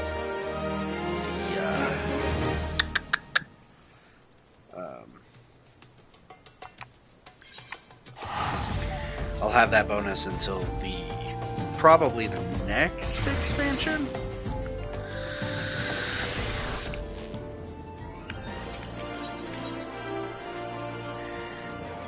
Because it normally goes away at, like, they remove it once the patch gets released, but we're already on the last patch, I'm pretty sure. But who knows? Just makes it easier to level. I'm glad you were there, Leaf. Without you, I doubt we could have defeated the Lacrin. Have you ever considered the Colosseum? You'd make a wonderful attraction. Of course, you need a title that befits your prowess. Now that it's all over, you'll be staying, won't you? No, Leavold may be dead, but the Alacrin are far from finished. I'd rather not linger and give them a chance to regroup and seek revenge. It is true. It is a true tragedy.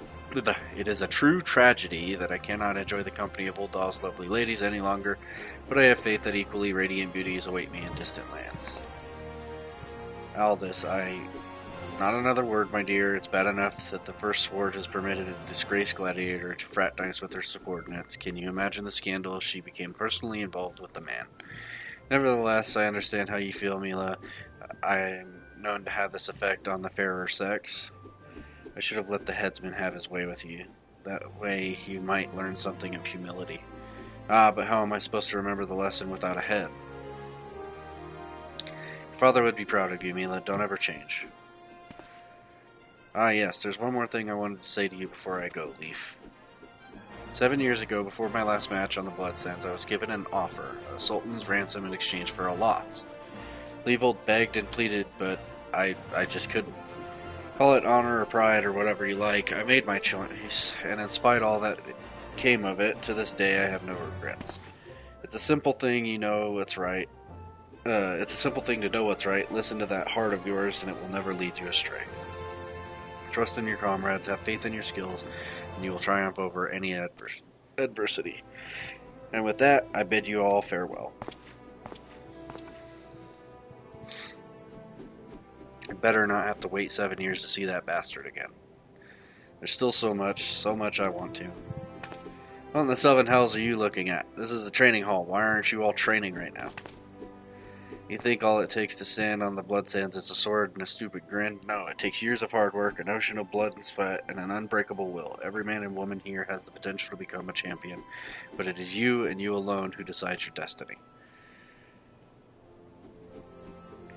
So answer me now, gladiators. Will you follow in the footsteps of your brothers and sisters and inscribe your names in legend?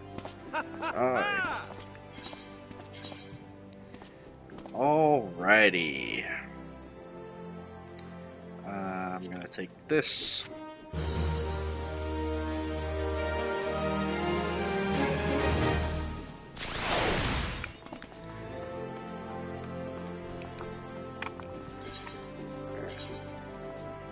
And just like I thought, yeah. We now have this. We have this. We can put on this. We can put on this, because I think everything else is, yeah. That may be better defense-wise, but compared to having all of my other stats, it does need to compare. And then as far as the accessories go, the reason it wants me to is because it's giving me intelligence in mind, and I don't want those, so now we'll go to Vesper Bay.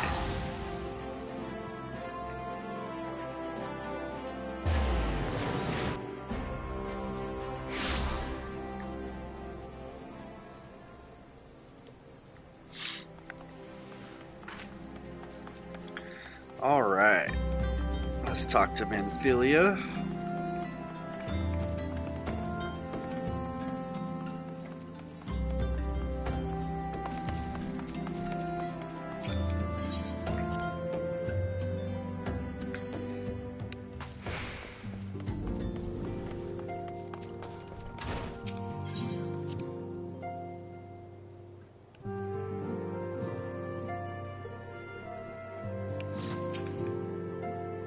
Welcome back, Leaf. I am pleased that you and Thancred have been getting along. I see, you have done well to uncover the truth. My thanks for the report. As Thancred said, we must ascertain where the abducted were taken, and none but the Amalja know the answer.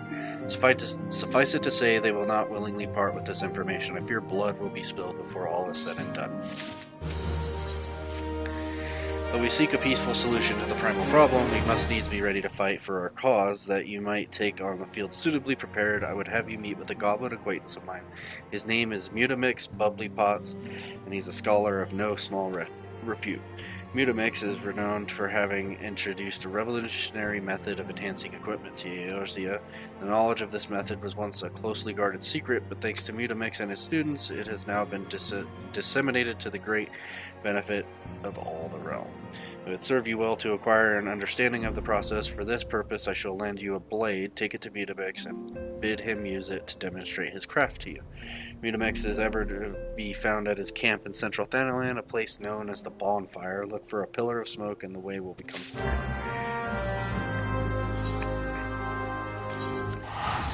Alright.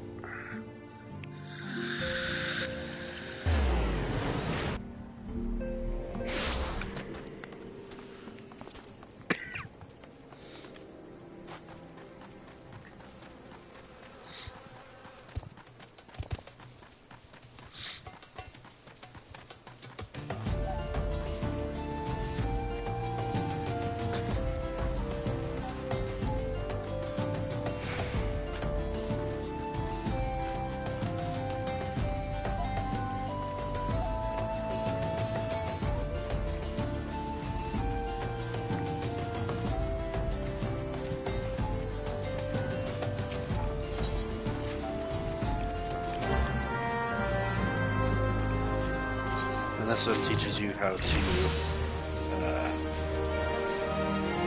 extract materia. Once the spirit bond's at 100%, you can extract it. So, like, if I go here, and I go, which one is it? It's this, and I extract. It'll get me some materia to use.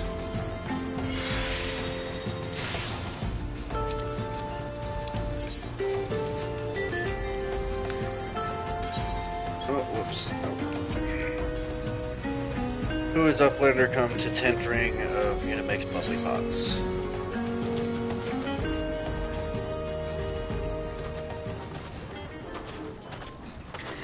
Fighty Tool drinks in airy self.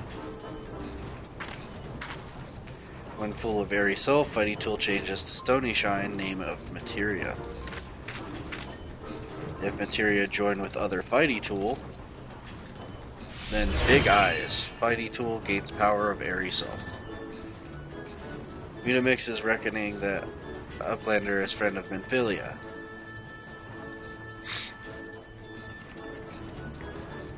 Yes, tongue flaps reach ears of Mutamix with fastness. Minfilia wants Uplander to see power of materia. Uplander brings Fighty Tool to Mutamix, yes?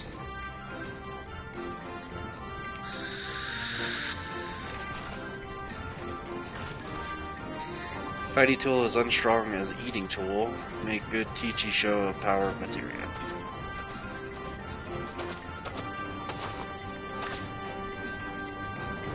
The Materia Master. Now, Eyes of Uplander point at Fighty Tool, yes. Materia join with Fighty Tool.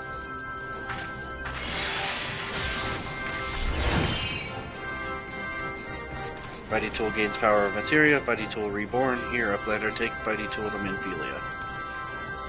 Materia, strictly speaking, is a kind of crystal. It is created by drawing out the etheric constituents from a piece of constituent. I don't know, from a piece of equipment and then crystallizing them. Not just any old equipment will serve, mind you. It must have sufficient spirit bond, that being a measure of how fully an item has been imbued with its owner's spirit. When you attach a piece of materia to gear, you imbue the host item with its power. That's how Master Metamix turned that dagger of yours from Summit, as would have struggled to cut steak into a weapon worth wielding. Uplander wishes to be joiner of materia, then Uplander best fill brain case with knowings of crafty making. With knowings of crafty making, Uplander can become joiner of materia. If Uplander wants brain case to rattle with knowings of materia, Uplander best trade tongue flaps with learning ones of Mutamix. Alright. So now we can go back to Minfilia, give her dagger.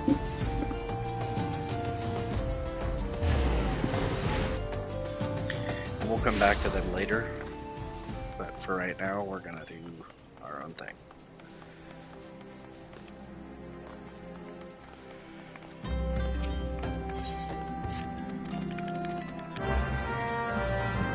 Take that quest because it unlocks another dungeon that we will be doing here shortly, actually.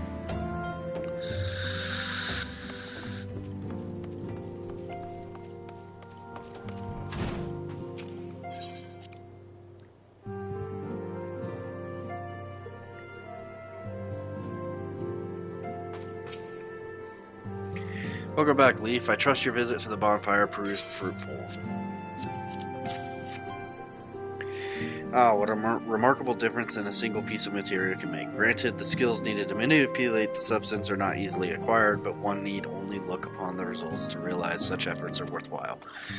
As I am sure you are aware, the quality of one's equipment can be the difference between victory and defeat. Materia may well give you the edge you need, Leaf, so make it your ally. Now it is time we discuss the matter of your next mission. Pray speak with me when you are ready to begin. Word has arrived from Thancred concerning our ongoing investigation. It appears he was able to extract some information from our friend Ungus, the false priest. He revealed that he is due to meet with the Amalja to discuss their dealings. The Immortal Flames believe that the meeting will present an ideal opportunity to ambush and capture the Amalja responsible for the abductions, and so they mean to have Ungus attend as planned. As the Amalja are anticipated to offer fierce resistance, the Immortal Flames have requested our support. I would have you provide it to them. Leaf Thancred is presently attending to another matter, but will join you as soon as he is able. Until such time as he does, you will be the Scion's sole representative on the ground. Before he left, he bade me tell you to save some for him. Such is his confidence in you, a confidence I share. When you have made ready, pray take yourself to Camp Drybone and report to the Flame Sergeant leading the mission. May you walk in the light of the crystal. Oh, don't want to go there. Camp Drybone.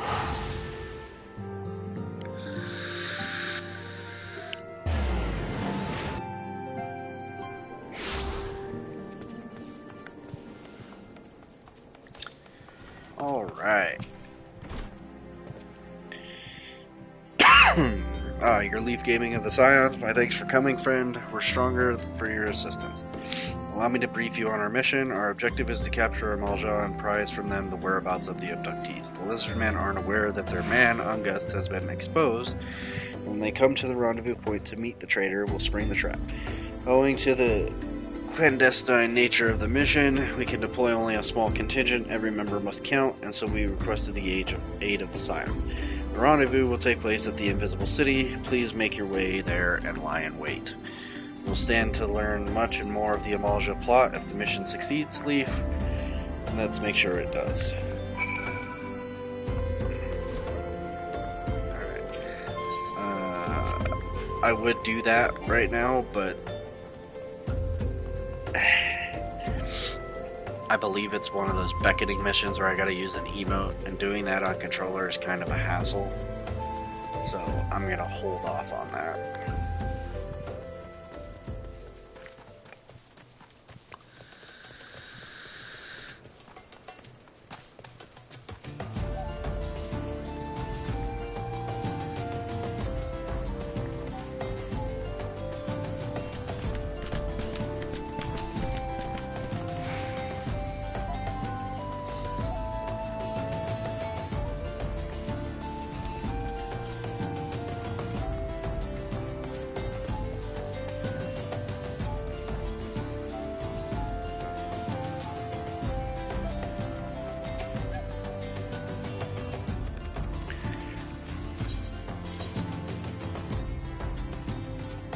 believe those are the same as what I have on.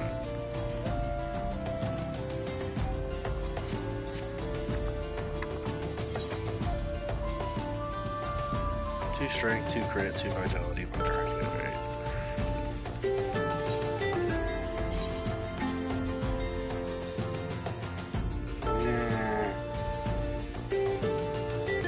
They're slightly better because of the direct hit rate, but not really.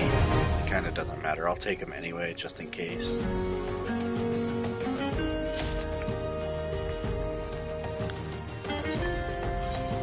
Yeah, slightly better.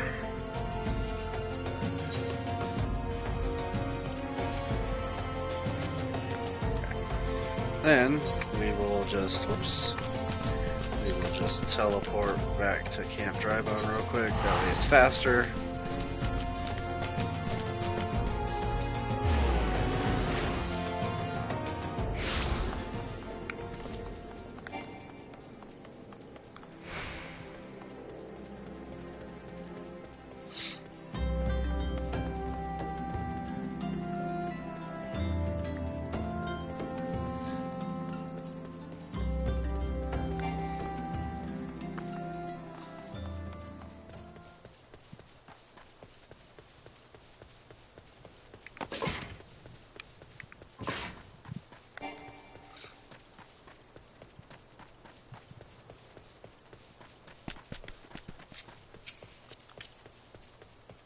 Oh look, another paladin.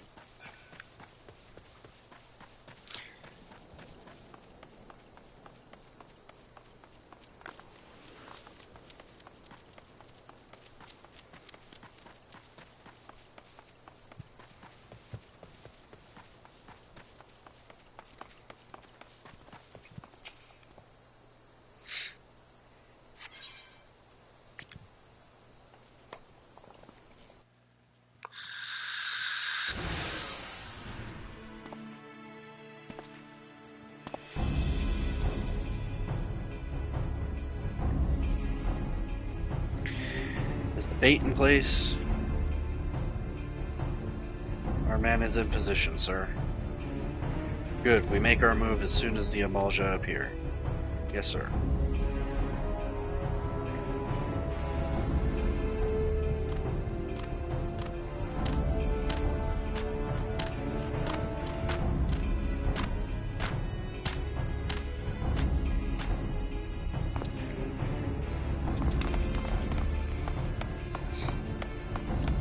Whoa. What is the meaning of this?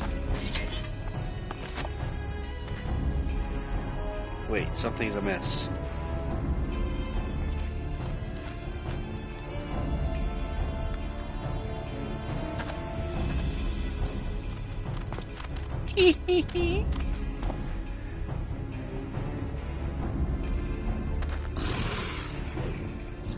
I'm afraid your little ambush ends here. I eluded the Immortal Flame's clutches for moons before finally being caught. Did you not wonder how I managed it? It was almost as if someone was feeding him information from the inside. Your every movement was known to me ahead of time. Now, as much as I'd love to chat a while, I have appointments to keep. They're all yours.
Put up your weapon or your comrade's a dead man.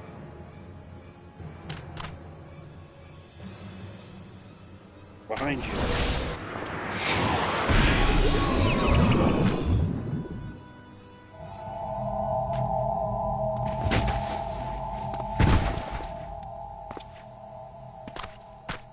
Bring him. The rest of you, march. Traitorous scum.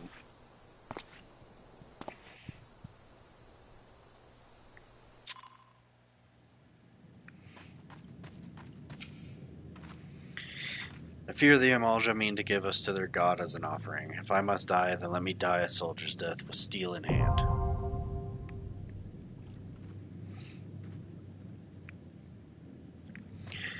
Alright, and now we go into the duty finder. Oh, well, here we go. I apologize to any person that is here with me that has done this before. I'm going to be watching the cutscene. I'm sorry.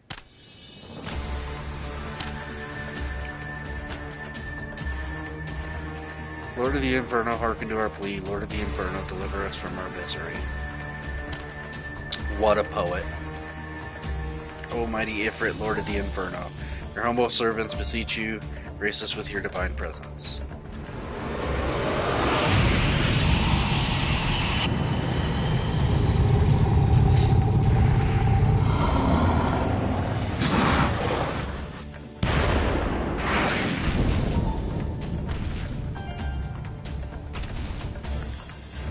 Almighty Ifrit, we bring you before you ignorant savages who know not your godhead. If it please you, Lord, scorch their heathen souls with your cleansing flame and mark them as your own. But bloody hells, bring those two as well.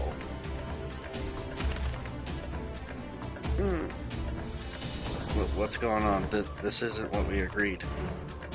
None but servants of Lord Ifrit may behold the right of summoning the souls of unbelievers or forfeit. No, spare me, I beg you. Pitiful children of man, by my breath I claim you. Arise once more as my loyal minions, feed my flame with your faith, and all who stand before against us shall burn.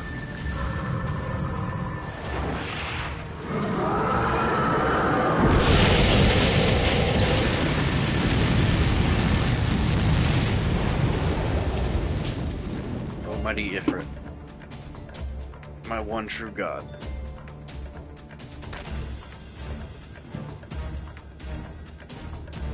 Your words are my bread. Impossible, but what sorcery do you resist my master's will? Could it be? Your soul already belongs to another? Yes, that is the only explanation.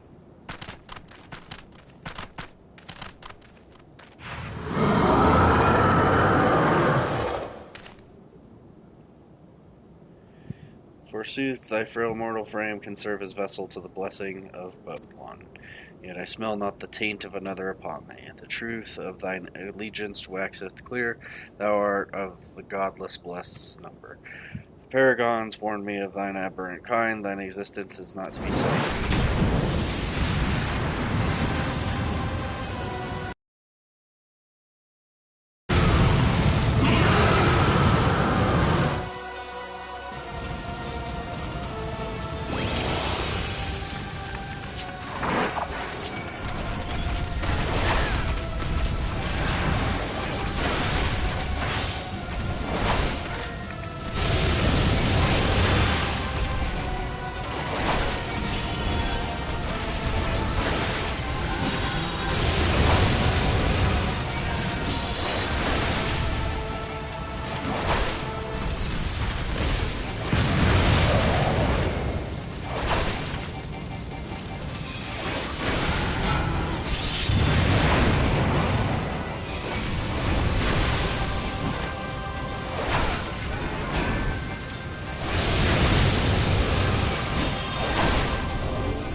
I was gonna try to target the nail, but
Pray forgive my lateness.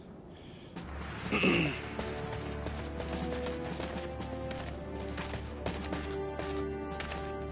was delayed by a congregation of Amalja zealots. I swear each seemed more evangelical than the last. Persistent lot.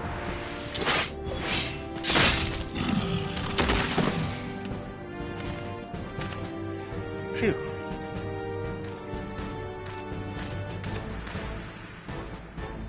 I see the Bloodsworn wasted no time extracting the captives, no less than I'd expect from the Flame General's handpicked men.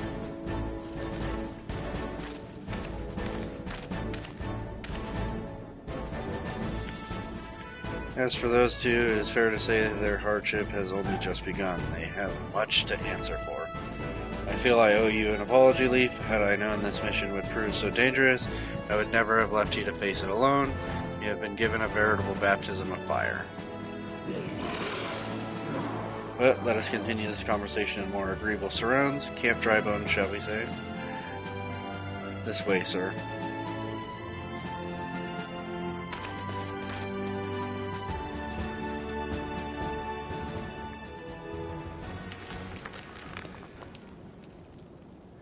So that was the mighty Ifrit.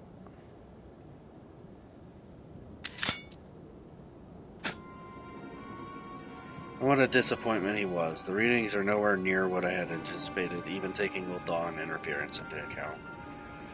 You should know better than to rely upon 5-year-old data left by the 7th Legion.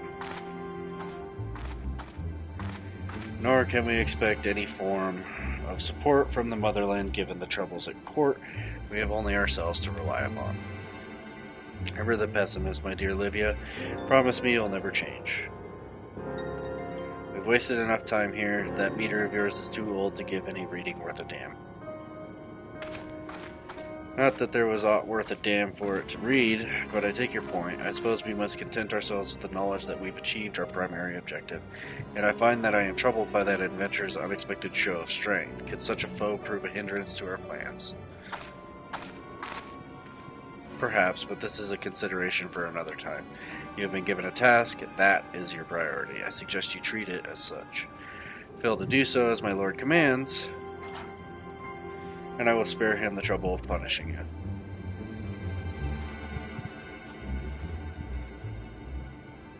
With allies like that, who were a woman in love, I shall need to be on my best behavior.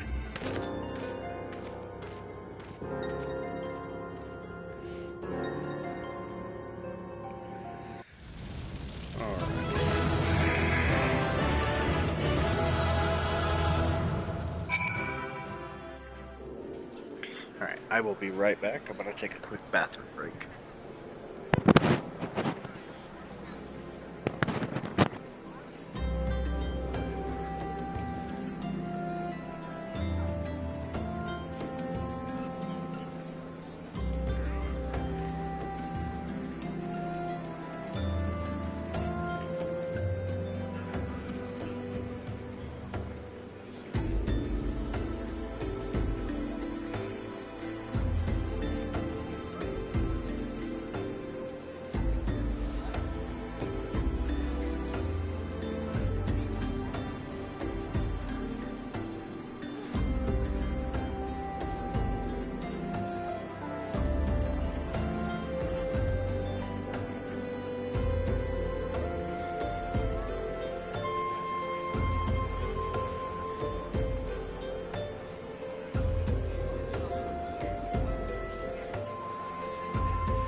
Oh, there you are, Leaf. Come, rest a while. You will have no better opportunity. After witnessing their gods' Ignanimous defeat, the Amalja will be less inclined to risk our wrath, for a time at least. Now, where were we?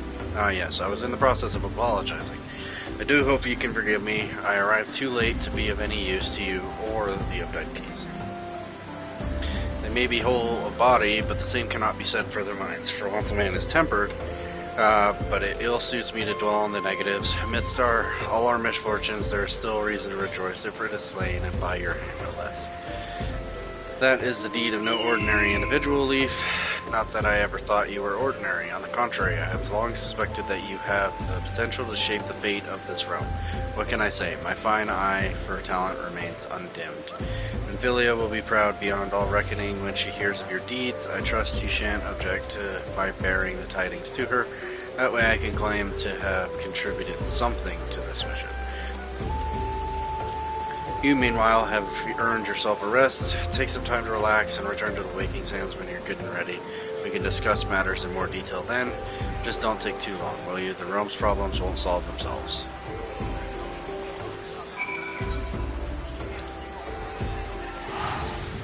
Alright.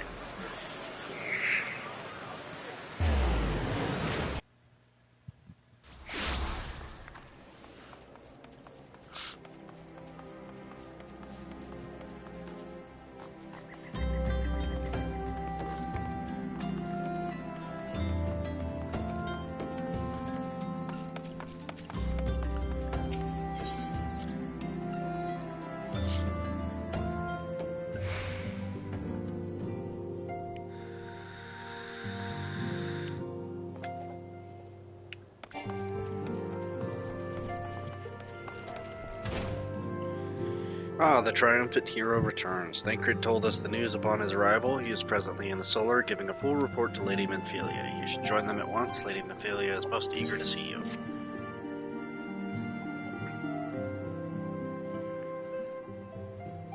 My late arrival nearly cost Leaf his life. I wasn't there when the Amalja took him prisoner, and I wasn't there when they served him to Ifrit.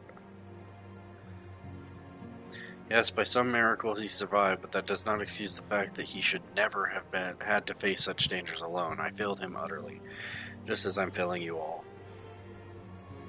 What's done is done, Thancred. You can ill blame yourself for every...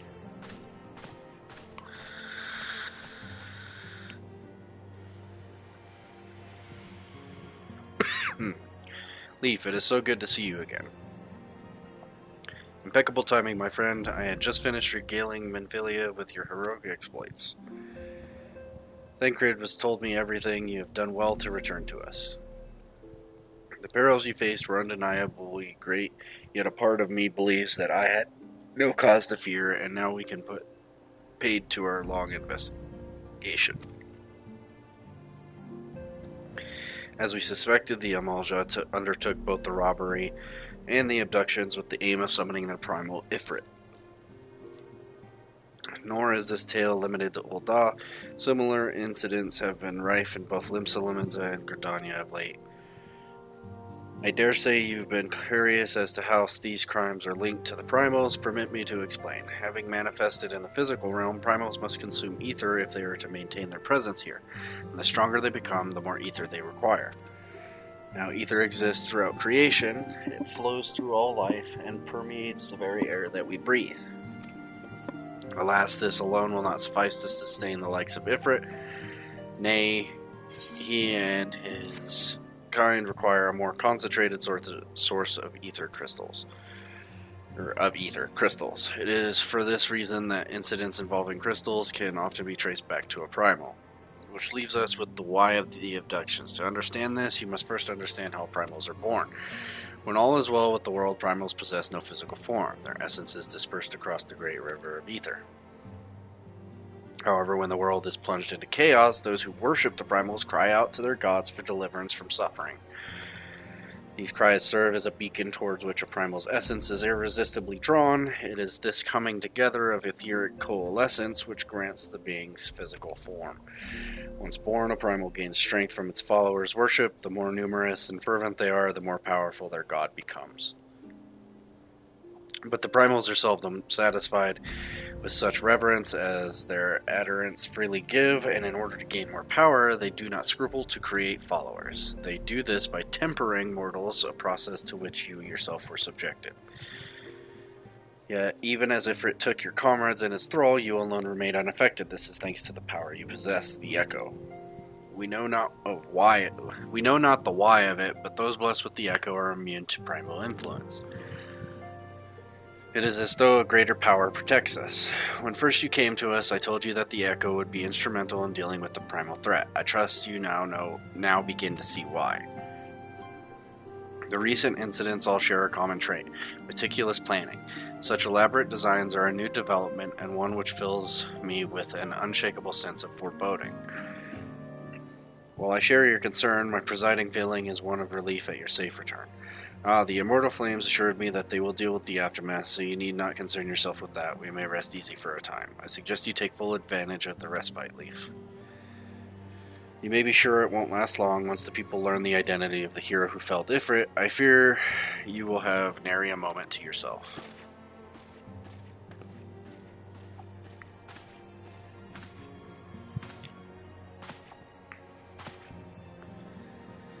Whether she intended to or not, Minfilia neglected to tell you something I think it would be best you heard from one of us. It concerns the tempered abductees that were rescued. I am sorry to report that all are to be put to death, the flames with whom you were in prison included. Needless to say, this information must not be made known to the public. I swear to you that we would not do this if there were any other recourse, but once a man is tempered, his life is tempered. He is tempered for life.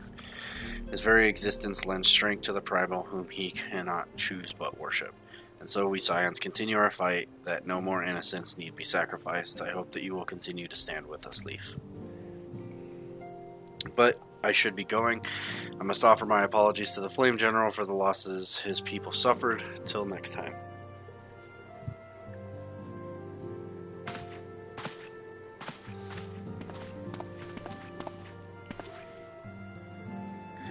Gods forgive me, how many more lives? Louisoix would never have allowed this to happen. I have to do better. I have to be stronger.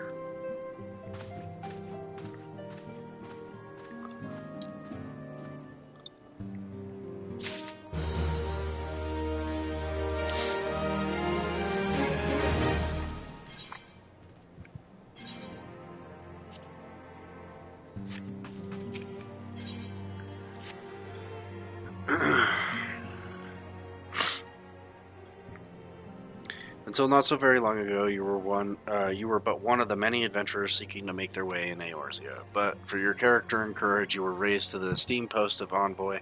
Thereafter, you traveled the realm, aiding those in need without thought of reward, confirming to Thancred that the Scions would benefit from your aid. And no sooner had you joined us than you personally bested the primal Ifrit. You have achieved a great deal in a short time and won fame in so doing. Alas, fame does not come without a price, as you will soon discover.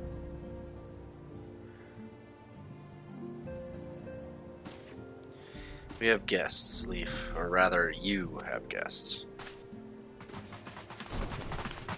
Beg pardons?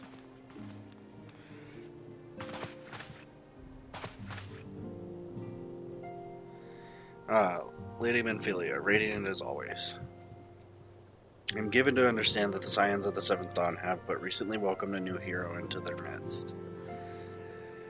I am here on behalf of the Maelstrom Grand Company of Limsa Laminza to offer said hero a place of honor within our ranks.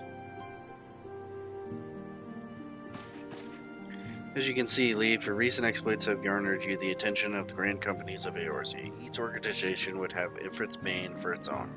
To this end, all three have sent officers to court you. They would not ordinarily go to such lengths to enlist a new recruit. That they have as evidence of their high regard for you. I find myself wondering how word of Leaf's deed spread so quickly. That the Immortal Flames should know of its triumph is to be expected, but what of the other Grand Companies? Eep. Your reputation precedes you, Master Gaming. 'Tis no ordinary man who can face a primal and emerge the victor. The Order of the Twin Adder has need of valiant men such as you. Join your strength to ours, friend, and together let us ensure that peace ever reigns over the 12's Wood. What a pleasure it is to finally meet you, Master Gaming. My comrades speak of you in the most glowing terms. Why, even before you aided us against the Amalja and their dread primal, yours was already a respected name in Ul'dah. Our people know you and love you well. A man of your talent belongs with the Immortal Flames. Join your strength to ours, friend, and together let us secure a prosperous future for Ul'dah. The Admiral was not exaggerating when she said, "You have the look of a hero. Full often does she speak of you, friend.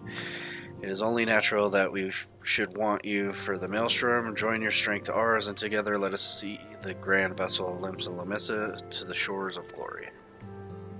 Limsa Lamissa, sorry.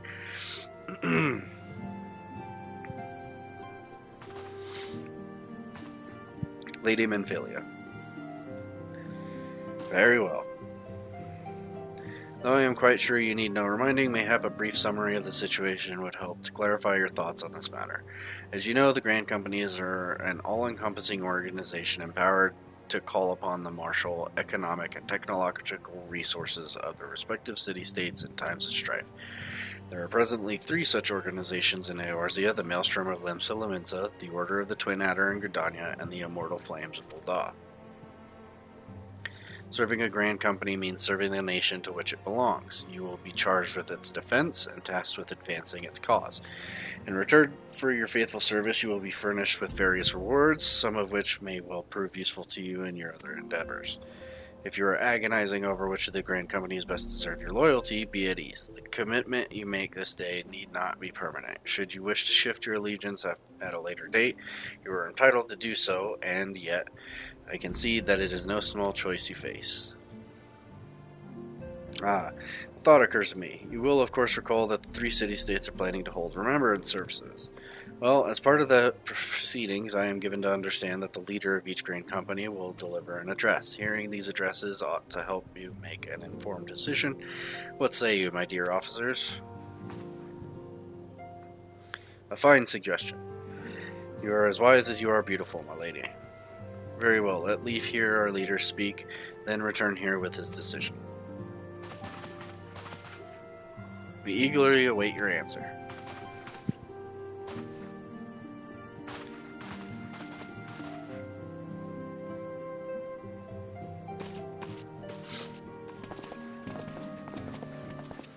I know full well that adventurers are, by their nature, a liberty-loving breed and not best suited to the discipline of military service, but I strongly urge you join a Grand Company nonetheless.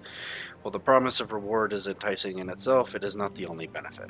You are possessed of great power, Leaf, and with it you are capable of doing untold good, yet know that great power is wont to attract attention, not all of it friendly. There will be those who wish you ill, and you must needs be on the lookout for them. Yet, however vigilant you are but one man in the midst of a Grand Company. However, you will be one man against many, a friend amongst friends. Your achievements will be shared, and so will the danger. I can think of no better arrangement. Of course, joining one organization need not mean leaving another. I hope that we can continue to rely upon your aid.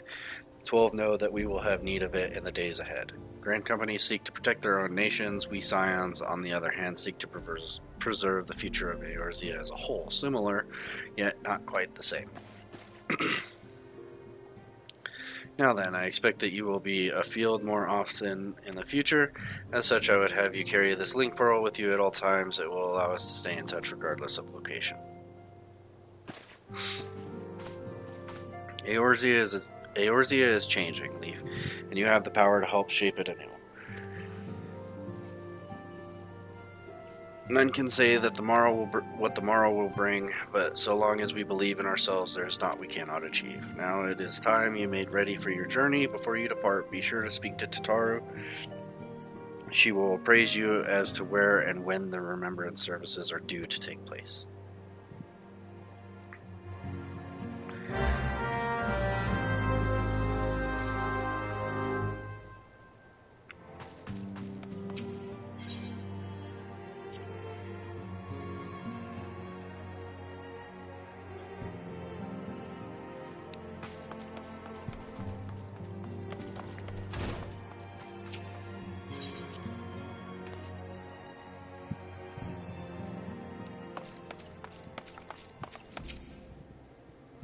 I'm sorry about all the attention you're getting, Leaf. I might have sung your praises a little too loudly and often to a few too many people. Next time, I will be sure to hold my tongue, literally, if necessary. Anyway, I expect you want to know where and when the remembered services are taking place. If all goes to plan, Gridania's Grain Company, the Order of the Twin Adder, will hold the first of the 3 services, and Elder Seed Seer Connie Senna will deliver her address at Miketo's Amphitheater. I should probably mention at this point that due to the organizational challenges involved in assembling all the involved parties, it's possible that the order of the services might change. Still, there's not much we can do about that, so make Gridania your first port of call. Next, you'll need to go to Ul'dah, where Flame General Rabban al-Din will be addressing the masses at the Royal Promenade. Oh, and it's rumored there's to be a special guest. How exciting.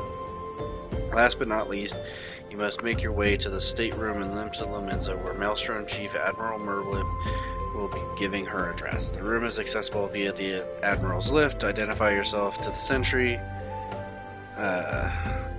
Xanthael, and he will admit you. Got all that? Well, off you go then. Hope you find the remembered services suitably educational. I suggest visiting the city-states in my prescribed order, though with the record of impeccable timing and luck, the schedule may well change in favor of your preferred travel plans. Farewell. Alright, well, let's do what she said, and just go to Gridania first.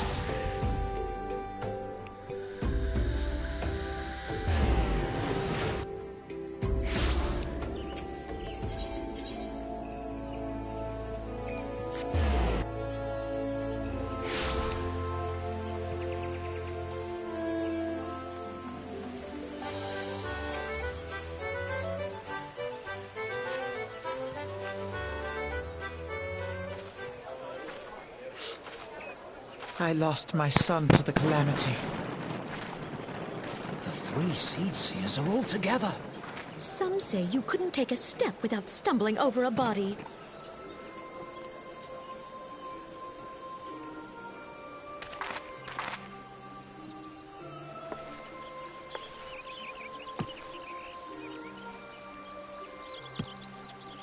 Our forebears were once strangers in the Twelveswood.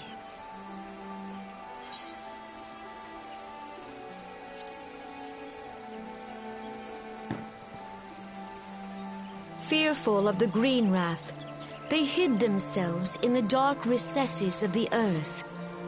Yet they dreamed of basking in the dappled sunlight of the forest. Through great effort, they proved their worth to the elementals, and were granted a place beneath the boughs. So it was that Gridania was born, some 5 centuries ago. Working hand in hand, the Hyur and the Elysian settlers sowed the seeds of our civilization, and soon they were joined by folk of all races. So nourished by the waters of unity, and blessed by the light of the matron, Gridania flourished into the great nation it is today. Do you see the Gridanian standard? There, hanging behind the Elder Seedseer. The entwined serpents represent the unity between Hyur and Elysian. An elegant symbol, do you not agree?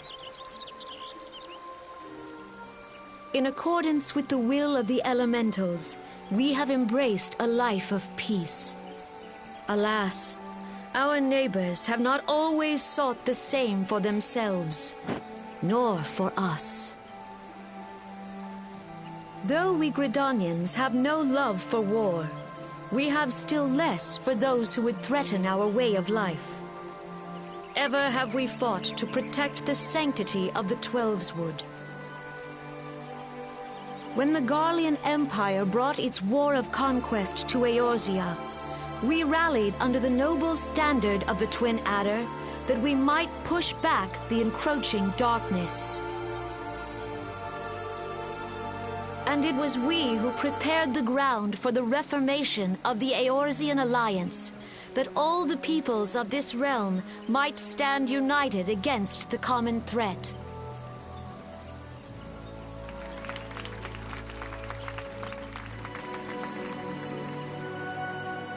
5 years ago, the Alliance met the armies of the Empire upon the fields of Cartano. It would prove the bloodiest battle in recent memory. Countless Gridanian lives were lost. As Supreme Commander of the Order of the Twin Adder, ever shall I bear the weight of our people's sacrifice. Alas, their loss was not the only tragedy to befall us that day, for soon came the calamity.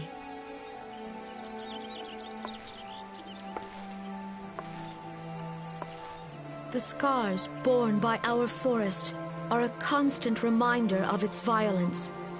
Our lives have been irrevocably changed, each waking hour a struggle to survive. Driven to desperation, some among us have strayed from the path of righteousness, resorting to banditry, poaching, and other unconscionable deeds. To compound our woes, the Ixal have returned in force, emboldened by our suffering. They test our defenses nigh without cease, and prey upon the vulnerable. So beleaguered from within and without, it is of little wonder that our unity now falters. Dark times are upon us. Time was a man could walk the high roads without fear. On this day, 5 years ago, countless Eorzeans laid down their lives that we might behold another dawn. Please join with me in honoring their memory.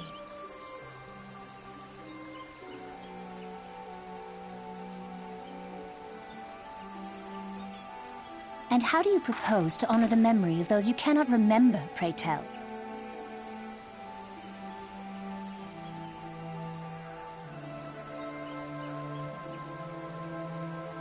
The destruction wrought by the calamity was indiscriminate. It dealt death to Eorzean and Garlean alike. Yet while we have labored to rebuild our homes, to rebuild our lives, the Empire has set about raising steel fortresses here in the Twelveswood. Let none be mistaken. The Garleans remain the greatest threat to our survival. If we are to stand against them, we must remember what it is to be united. Our many troubles blind us to the woes of our fellow man. Thence is harmony lost. Yet harmony is the founding principle of Gridania. We are gathered here to honor the fallen. Let them be honored not only in word and thought, but through concerted action. I bid you join hands with me once more beneath the Twin Adder's standard. And together, let us heal the forest's wounds, that our progeny might live in harmony beneath these ancient boughs. For serenity, purity, and sanctity. We must think of the children! Woods will be done! It's up to us to protect the forest! All the elementals!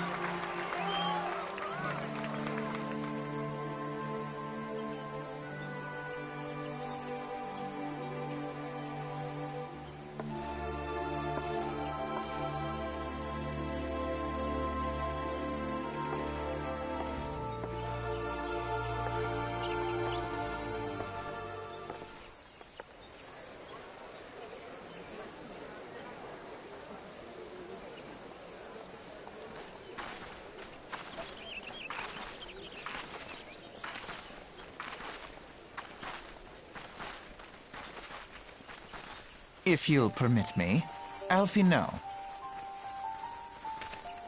And my sister, Alize, at your service. I saw at a glance that you were a fellow traveler. You might call us students of history, sampling the realm's remembrances in pursuit of enlightenment.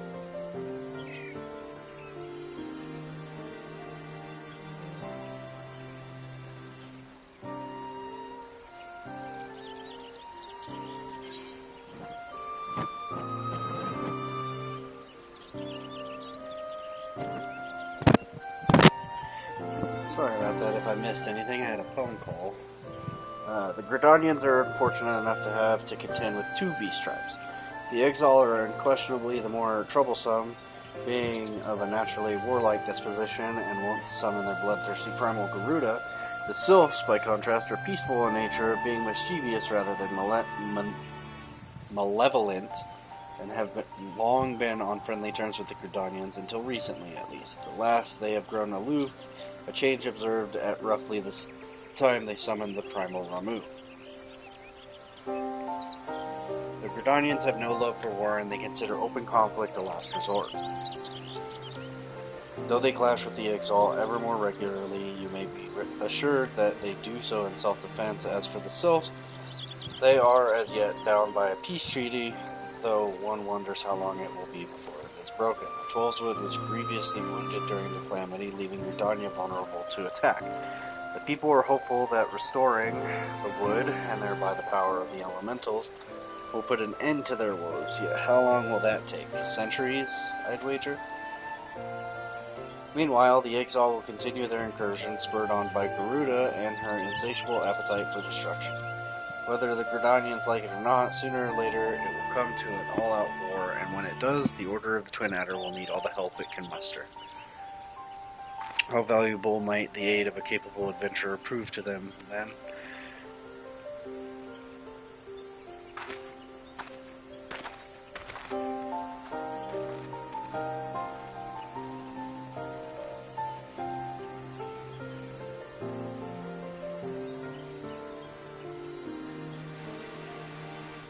Alright, well we learned about that, so let us go now to Ul'dah, which is what Tataru said to do.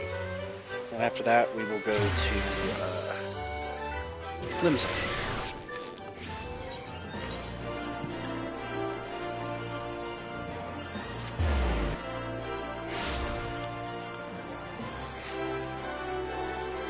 And like I said, anything voice acted I will not be talking over. Unless it's like a very important thing to say.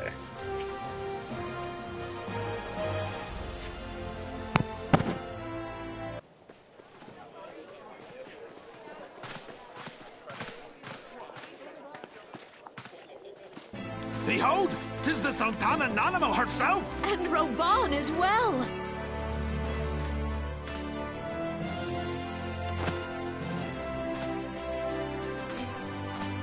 Hark you, souls of flame, drawn to the bosom of the desert, where the fire burns brightest and shall rage forevermore. Hurrah! Frauban! Where since antiquity, under the sage and judicious rule of the Ul dynasty, we have wrought sand into gold. Where by the grace and glory of Naldal have our brave sons and daughters flourished and prospered. I speak of Ul'dah!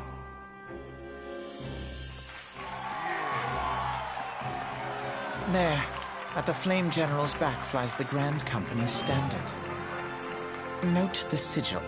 The golden scales of order balance the jewel of prosperity with the flame of might. Great and many are the gifts our nation has given the realm.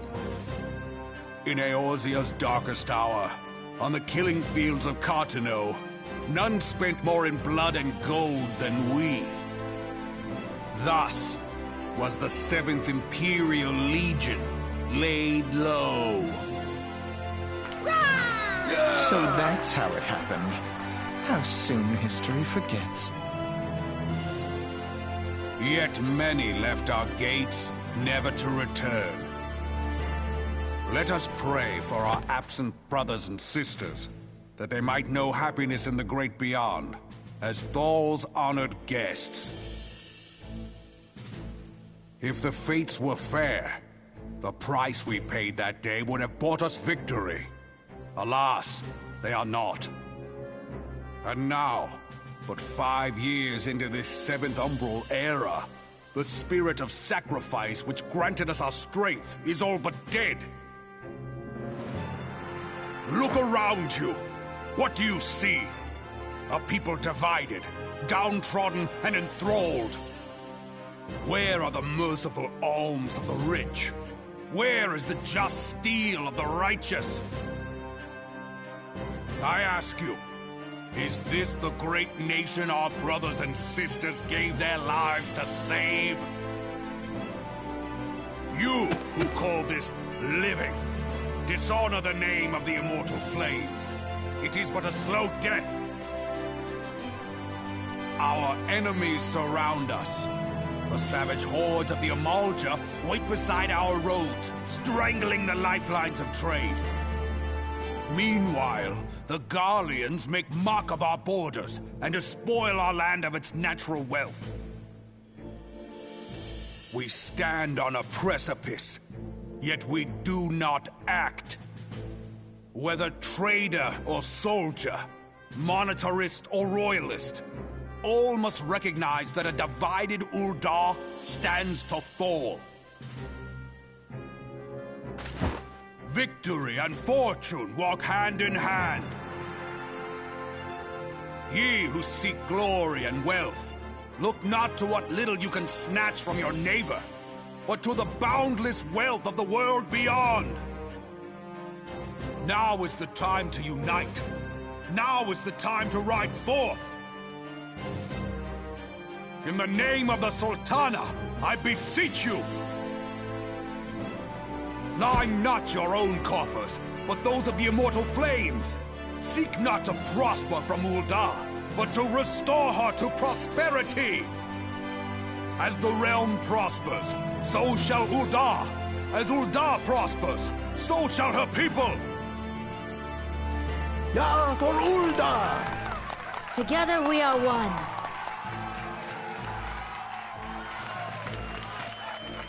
Your Grace. Raoban?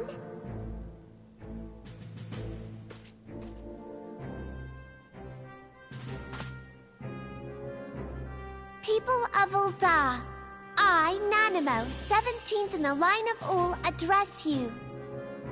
Much has been made of the wealth of Ul'dah.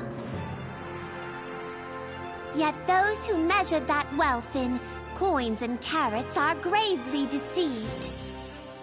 For the true wealth of Ul'dah lies in the health, happiness, and hopes of her people. Beloved subjects, I bid you raise aloft the torch of Ul'dah, that her flames might serve as a beacon for all Eorzea to see. Long live Nanamo! Glory to the Sultana! For victory and fortune, stride fearless into the inferno, for we are, by fire, reborn!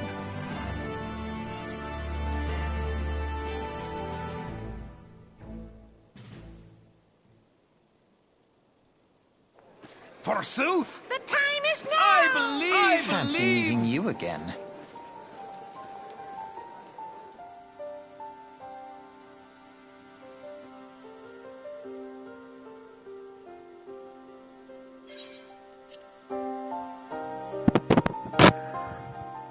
The Uldans have a long history of conflict with the Amalja, the beast tribe that worship the primal Ifrit. Judging by your look of distaste, I take it you have encountered them. The Uldans do not shy from confrontation. If aught threatens their precious prosperity, they will seek to crush it. So have they dealt with Ifrit thus far, smothering his flames each time he is stoked to life. Yet he is but one of several problems. Though they have been quite quiet these past 5 years, the Garleans have not gone away. Meanwhile, refugees continue to arrive in droves, and Ul'dah has no clear policy on how to deal with them. After all, not even the Sultanate's coffers are bottomless, and even assuming they had the coin, resources will be finite. Which brings me back to the subject of Ifrit. It has been observed that the Amalja are summoning him with ever-increasing frequency. Every time they do so, the Uldans send their forces to smite the primal, and though they invariably succeed, each victory is bought with blood. It is a war of attrition which they cannot well sustain. Small wonder, then, that the Immortal Flames are eager to recruit more members. At such a desperate hour, an adventurer of your experience would be a most welcome addition to their ranks. For their sake, I hope that the Flame General's words struck a chord with you.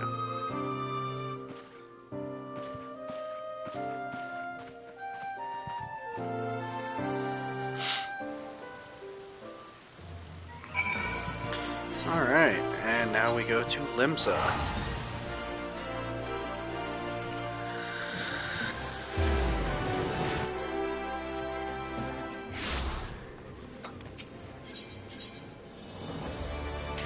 And before we do that, I'm going to turn this quest in real quick, just to get it out of the way.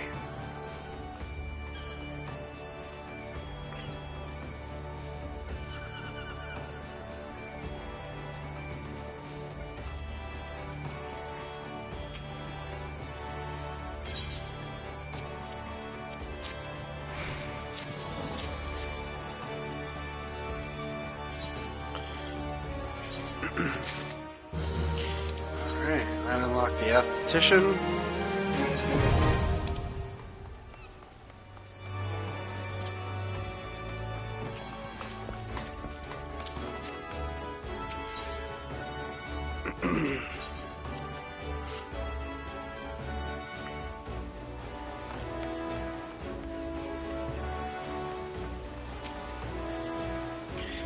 Here to attend the Remembrance Service. Be quick, the Admiral's due to give her address at any moment.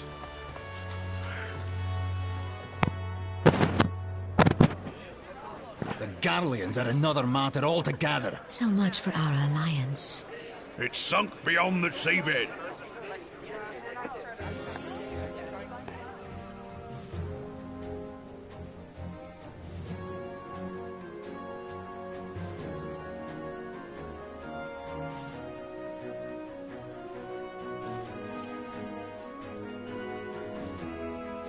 Brothers and sisters of the sea, hearken unto me. Look upon this, our mighty crimson standard, and tell me your hearts do not swell with pride.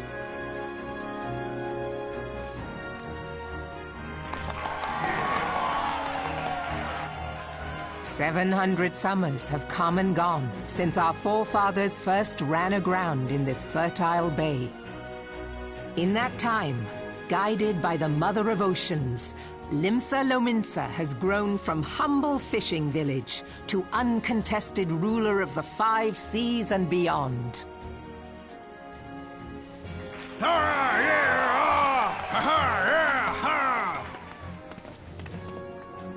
Did you look as the Admiral bid you? It is a rather stirring standard, I must say. The crimson field is meant to signify the blood of fallen crewmates, while the black longship represents a pirate vessel. When the Garlean Empire marched upon Eorzea, we assembled beneath the Maelstrom standard, and our grand company was reborn. All answered the call, from the Knights of the Barracuda to Hilfir's bloody executioners, and together we met our would-be conquerors upon the field of Carteneau. That day, the world bore witness to the united strength of Limsa Lominsa. I swear to you, no army ever fought harder or with more courage, yet many of ours did not survive. Join me now in remembering those who fought in the name of freedom and fell. May their souls be returned to the sea.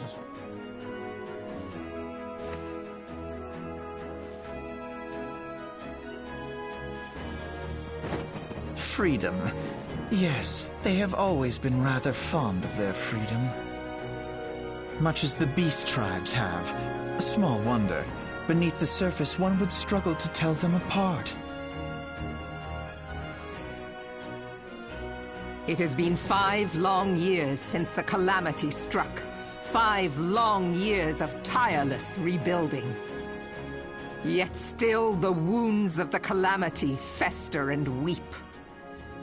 But when I stand atop the mizzenmast and gaze out upon our battered and broken vessel, I see an undying spirit. Did we not build all this from the wreck of the Galadian all those centuries ago? Shall we not do so again? Yet there are those who would see this ship of ours sink beneath the waves of the restless Rotano. The Sahagin creep ashore seeking blood for their accursed god. Those fishback The Sahagin have risen? While the mines of Ogomoro spew forth kobolds who push ever south, despoiling our lands as they go. These savage beast tribes will be the first waves to crash against our creaking hull. And behind them swells the grim tide of the Garlean Empire. Even now the curs fly their flags within our borders. Doubt not, but that they will be upon us ere long. We are well nigh surrounded. Yet there are those among us who would rather turn their swords against their crewmates than our cannons against our foes. How can we hope to repel our many enemies when mutiny breeds below deck? There is but one course left to us. One bearing that will bring us victory over the beast hordes and the Empire both, and see this ship safe to port. We must mend the rift the Calamity has reopened twixt Pirate and Maelstrom, and stand fast with our adventurer brothers against the coming tempest. Mark ye well, a crew without unity is no crew at all. 'Tis but a mass of drowned men. To me, then, brothers and sisters of the sea, gather beneath the undying crimson standard, and pledge me your strength, your skill, your wisdom. And with the guidance of the navigator, this great vessel of ours shall ride the waves, till sea swallows all. Long live the Admiral! Remove him! Gather the lads! Oh, where's me cutlass? I'll follow ye to the seven hells, Admiral!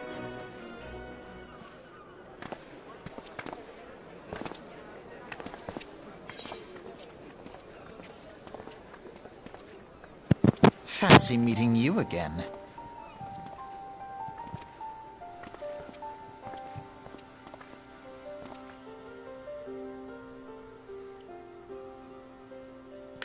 As the Admiral mentioned in her address, Limsa Laminza is plagued by two beast tribes.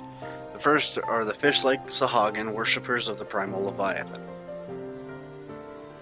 The second are the kobolds, who dwell beneath the earth and take the primal Titan for their god. As if the beast tribe's presence weren't troublesome enough, the Garleans have also chosen to erect a fortress right in the Laminzans' backyard. And that is to say, not of internal strife. As a nation of pirates, there is no end to the blood feuds between the various factions, and while they fight amongst themselves, the Garleans whet their blades to watch.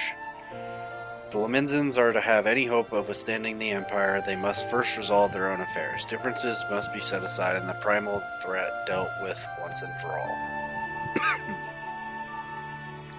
To this end, I expect that they will soon take decisive action against the beast tribes. Mark my words, the Maelstrom standard will be drenched a deeper shade of crimson ere long. That a capable adventurer like you would be a valuable addition to their crew is beyond question.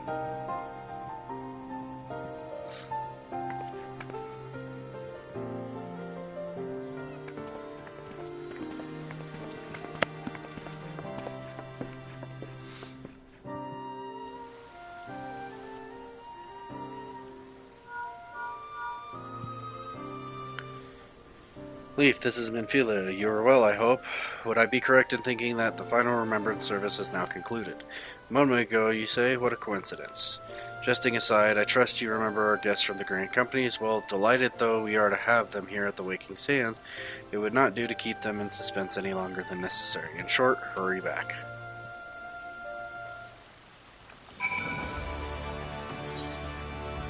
Alright.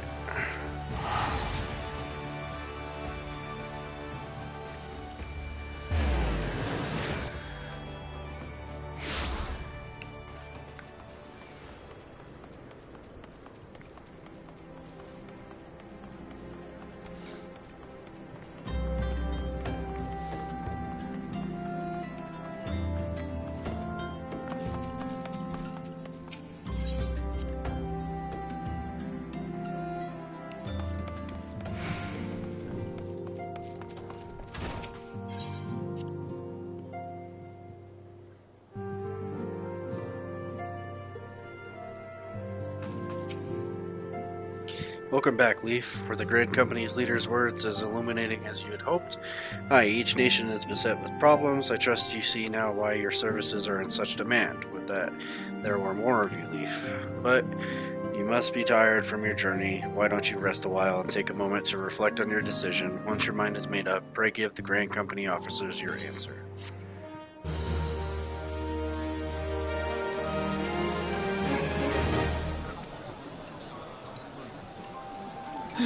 The gods only know what grand company our adventurer friend will keep. The wheels of change are in motion regardless. Brother, are you certain this course is best?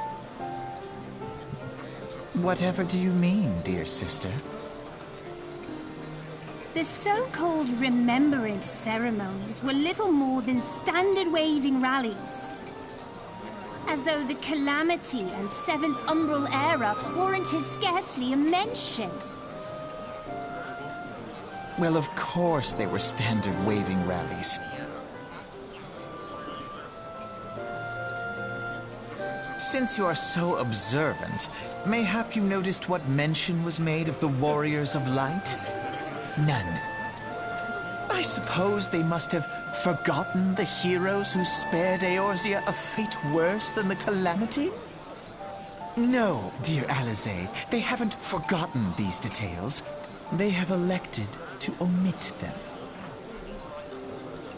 Deep are the wounds the Calamity inflicted upon Eorzea. So deep, in fact, that the realm still bleeds. Needless to say, the beast tribes and their primals do little to alleviate the pain. So, the task of salving Eorzea's wounds falls to the scions of the Seventh Dawn, with a little help from our friends, the Grand Companies. Remembrance will yield no remedy. If our world is to heal, we must put the horrors of the Calamity behind us. Our grandfather would never entrust the fate of the realm to despots who rewrite history to their convenience.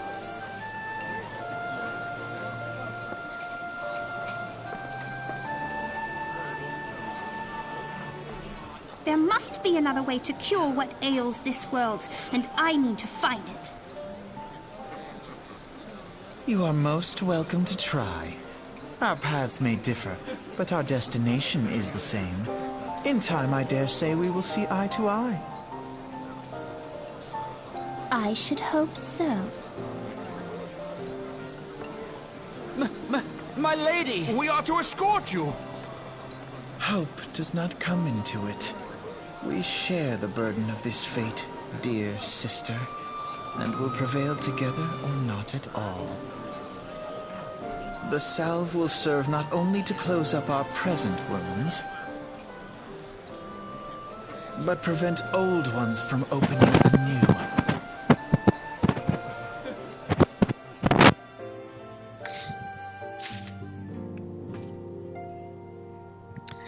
Alright, so I already made a decision. I'm going to join the Flame. So, welcome back, adventurer. I take it General Ralborn's words kindle the fire within you. Yes. Excellent. I feared that the incident with the traitor may have soured your opinion of us. It gladdens me to see that isn't the case. But before we can count you as one of our own, you must formally be inducted into our ranks. Please proceed to the Hall of Flames and identify yourself to the personnel officer. I will notify him of your coming. With your strength joined to ours, we shall surely prevail over our enemies, be they beastmen or Imperials.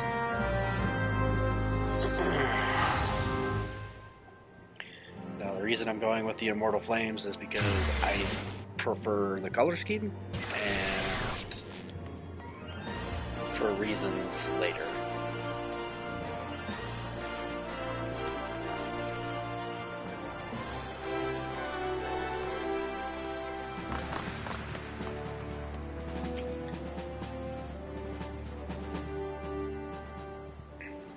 What brings you to the Hall of the Flames this evening, adventurer? My name is Leaf Gaming. I believe you are expecting me. Ah, I thought as much. You are just as our man of the Waking Sands described. At the Waking Sands described. It's an honor to meet you, sir. Oh my god. I have to remember to turn that off. Speak, Private. Imperial, sir. They fired on a high-wind skyways airship. The scouts say she's coming down to the west near Horizon's Edge. Bloody hells, of all times for this to happen. Leaf, there's no time for formalities. The Imperial Flames need your help now.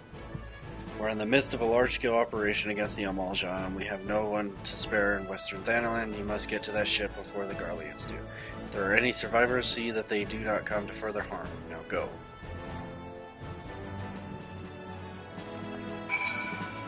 Alright, to Horizon.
Adventurer, what are you doing out here? No, wait, let's find some cover first.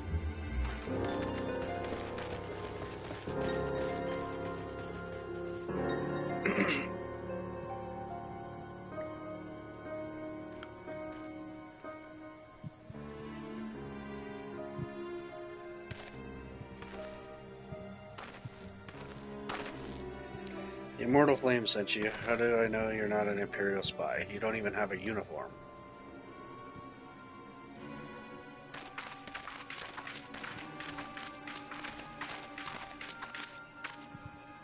You are right, sir. Our scouts reported the attack of your craft. We've come to rescue you.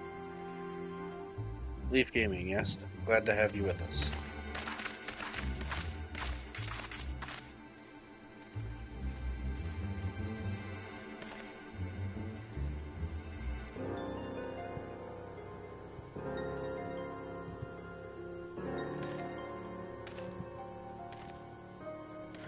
I've not seen a craft of this design before. The trader Garland has been busy.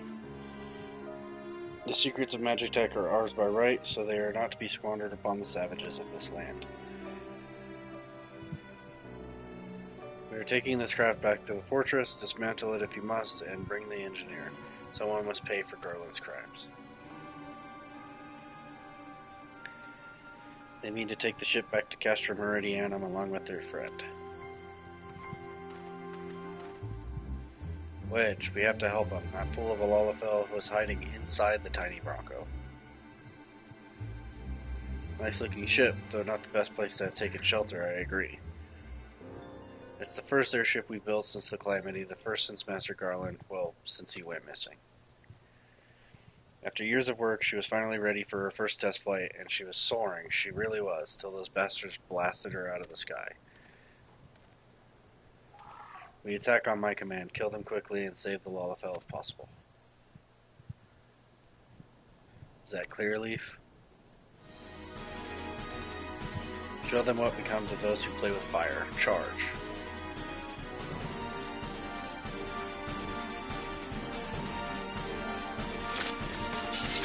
We're under attack. 2 arms.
Wedge, you shouldn't have stayed with the ship. That was a close one. Too damn close, so how's she look anyway? The auxiliary propeller is a dead loss, but I think we can wring enough thrust from the main propeller to get us airborne. A few minor modifications and we should be able to fly the tiny Bronco home. The Imperials will come looking for their scouts, but we can defend this position until the engineers leave. You should go, Leaf. You still have unfinished business to attend to at the Hall of the Flames. You're not quite one of us yet, though anyone who'd seen you in action today would be forgiven for thinking otherwise. I just wanted to say sorry, for calling you an Imperial spy and all that. Got that one wrong, didn't I? Haha. Seriously, though, if it hadn't been for you and the Immortal Flames lads there, we'd be chained up in a dungeon by now. I'm in your debt, friend. We both are. Wedge? Thank you. We're very grateful.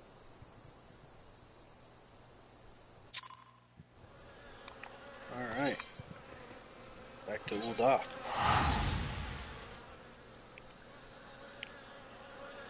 And then, once I become an Immortal Flame, I'm going to take a quick break. And we'll get back to it.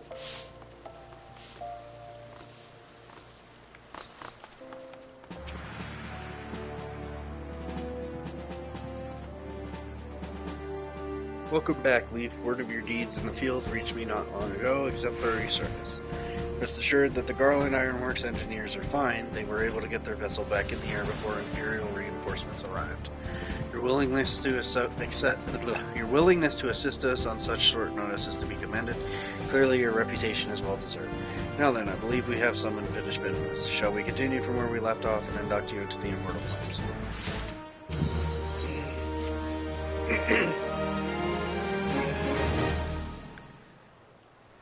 Are you ready, Leaf? Then let us begin.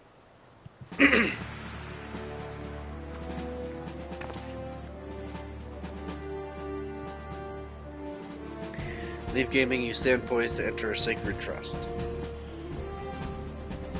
The flames of Ul'dah burn bright, casting light where there is dark and purging evil whosoever it lurks. We are ever ready to meet the nation's enemies in battle, be they beastmen, Garleans, or worse. And in a word from the Flame General Rabban al-Din, we would gladly lay down our lives to maintain the peace and prosperity of Ul'dah. To join our ranks, you must forsake all other nations, only then may you commit yourself to the fire and be reborn as an immortal flame. Burn as one of us, Leaf Gaming, and together we shall chase the darkness from Ul'dah. Will you swear an oath to mark this occasion?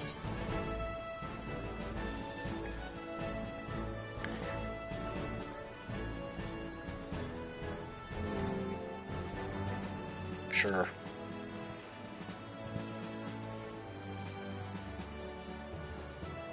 Spoken like a soldier, you'll do well here.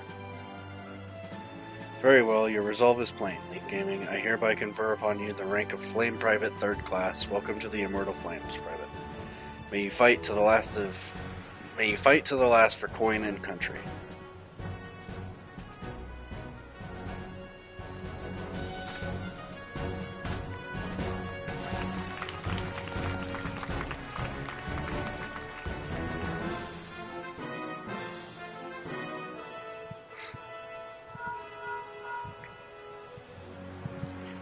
Can you hear me, Leaf? This has been Philia. An officer of the Immortal Flames contacted me with the news of your enlistment. My congratulations, Private Gaming. I have no doubt that you are eager to make the acquaintance of your new comrades, but I would ask that you pay a visit to your old ones first. Remember, though you are now a Flame of Ul'dah, you are no less a scion. Pray return to the Waking Sands at your earliest convenience. There are some friends here whom I would very much like you to meet. We shall be waiting. Seems your presence is required elsewhere. But before you leave, perhaps you could find a moment to speak with Commander Swift. He is not one to see new recruits go into the field unprepared.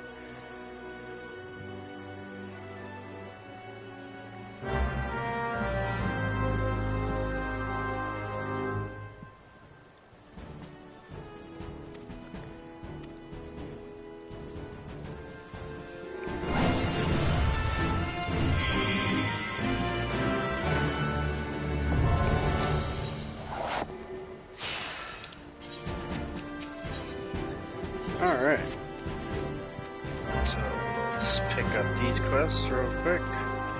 I will do them real quick. We're going to go to Limsa. Gotta do a little bit of walking. After this, though, I will probably be taking a break. I'm going to go to it's lower.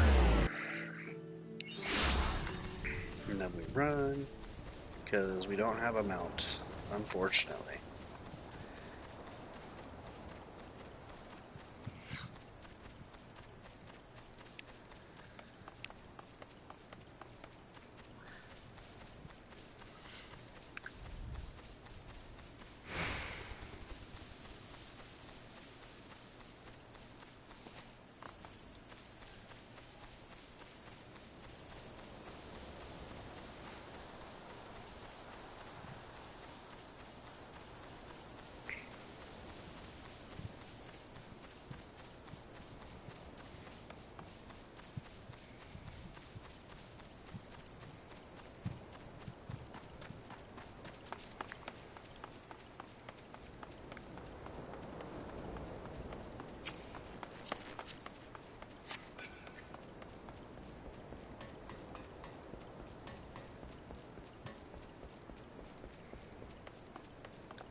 Alright.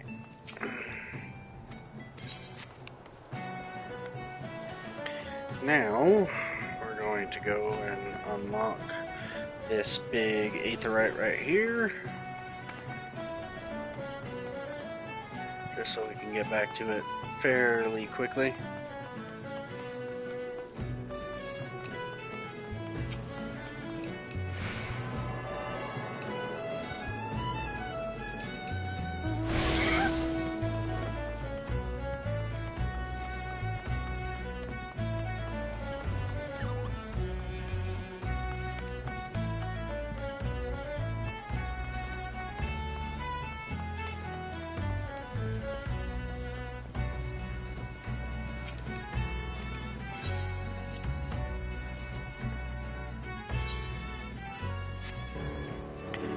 We are now at the Wolf's Den, which is for PvP.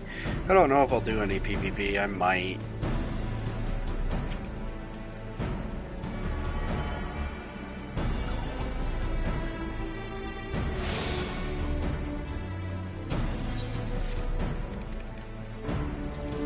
May as well get this and turn this in.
quick.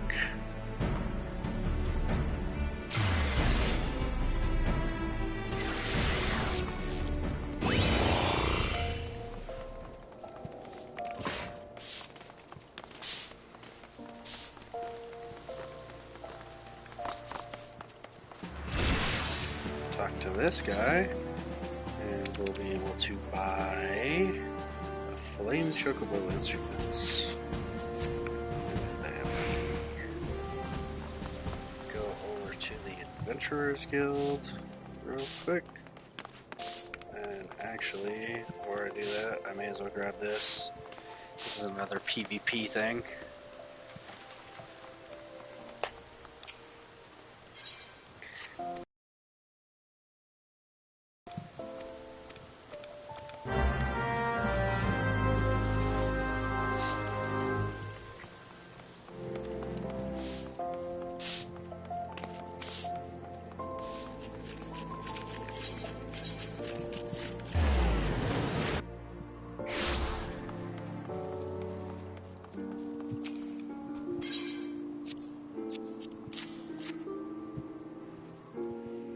And this gives us our mount. I'm gonna just skip it because it doesn't really say anything important. And then as far as the mount goes, I've always just named him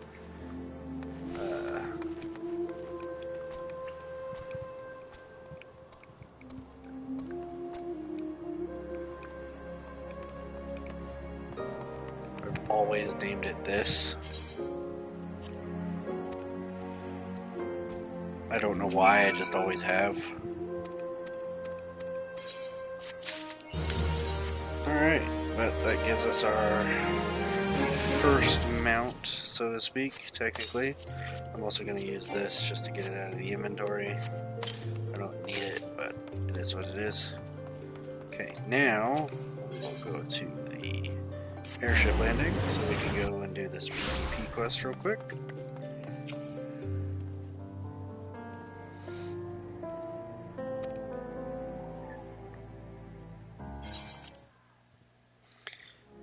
Skip it. And there we go. We now have frontline.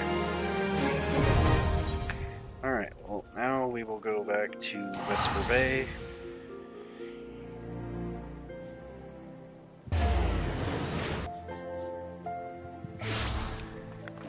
We will talk to Minfilia.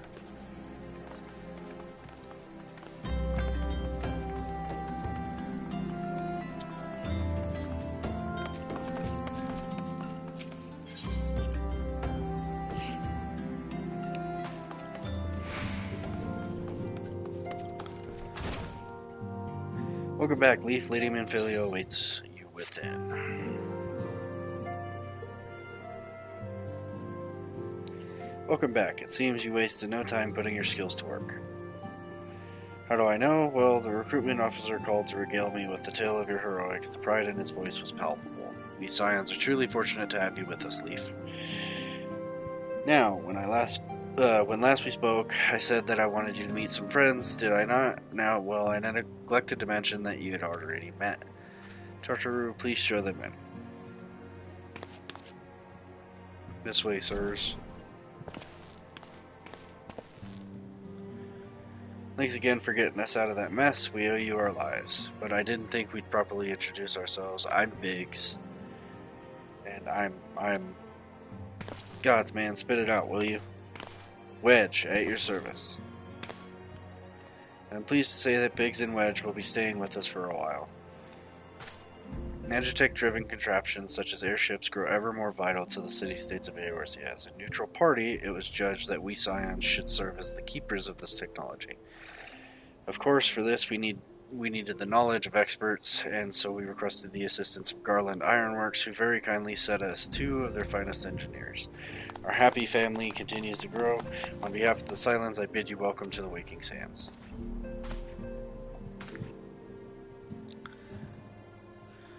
Like every soul here, I love Eorzea, and I count myself blessed to have been given this chance to stand with you all and fight for the future of the realm. Never have I known such fulfillment, such happiness.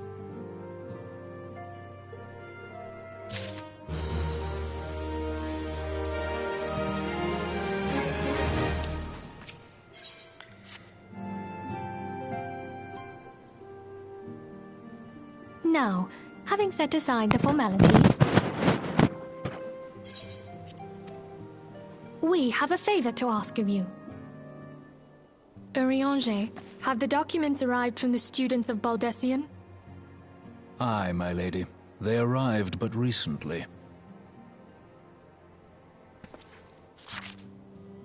We have conducted a study at the behest of the Order of the Twin Adder. Papalimo, Ida, a synopsis, if you would. Our task was to survey the behavior of the Sylphs, a beast tribe indigenous to the Twelveswood. Oh, how to describe them. They look like gisselcreens, floating ones, that worship the primal Ramu. Ahem. Though technically a beast tribe, Sylphs are blessed with a comparatively personable demeanor, conducive to peaceful communication. Offering us an invaluable opportunity to learn what the beast tribes know of the primals. While Ramu's existence is well documented, the Sylphs do not, or perhaps cannot, summon the primal any longer, insofar as can be ascertained, until such time as we know. It would be unwise to assume that the threat posed by the primal has passed.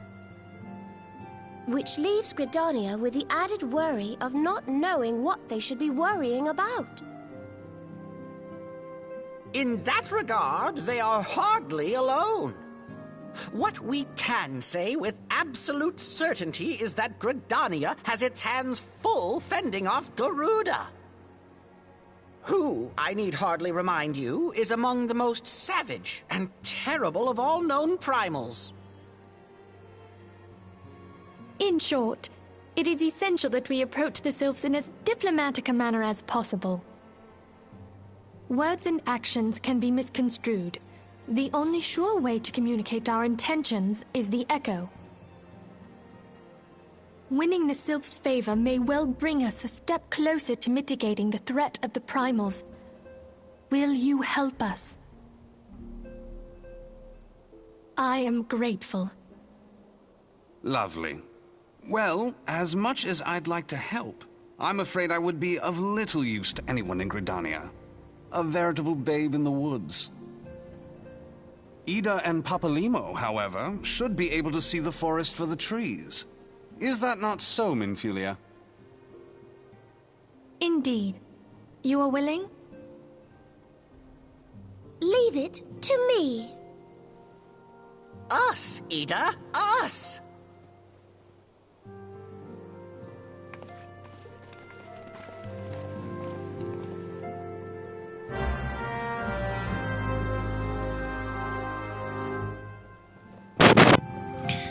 Alrighty, so now we're supposed to go to Gridania.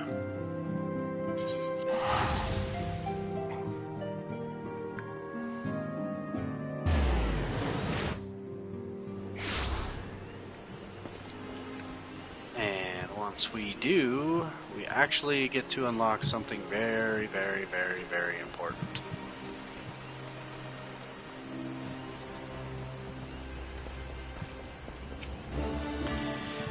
We know far too little of the Sylphs to lay any more vile plans. We must call upon the Scions once more if we are to... beg pardons. 'Tis a terrible habit of mine to think out loud, but tell me, what brings you to the Adder's Nest?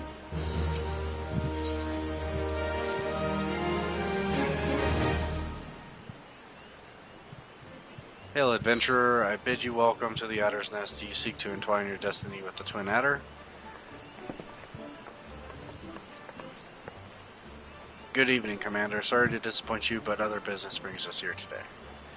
Ida and Papalimo, always a pleasure to see the two of you. My men tell me your quest in the name of the Scions of late. Quite so, Commander. A little bird told us that the Twin Adder was in need of adventuring prowess.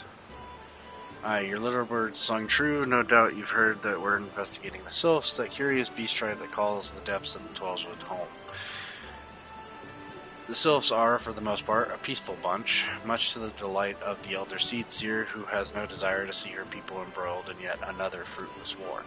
The Twin Adder is of the same mind, and 'tis precisely for this reason that the sylphs' relation to the primal Ramu has raised a flag of warning amongst our ranks.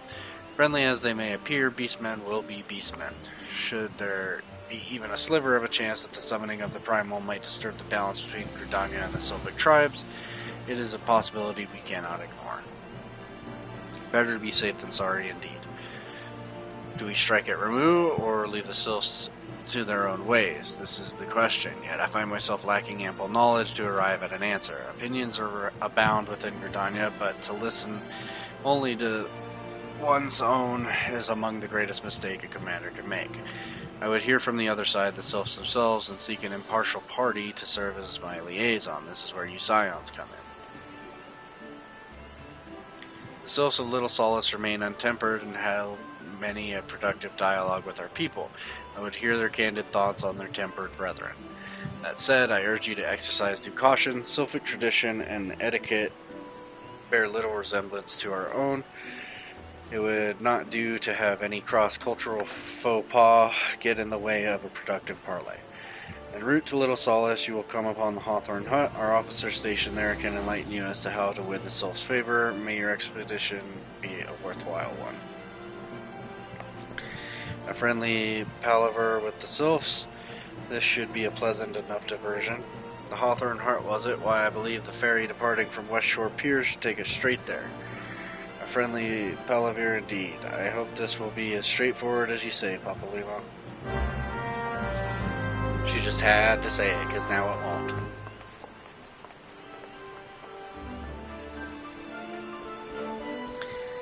Alright, well, I'm going to end things there. I will be back whenever I'm done with all the stuff that I got to do today. We've streamed for quite a bit, actually. About 4 hours-ish. So, I will be back, and we will continue day 3. So, goodbye, everybody. Have a good one.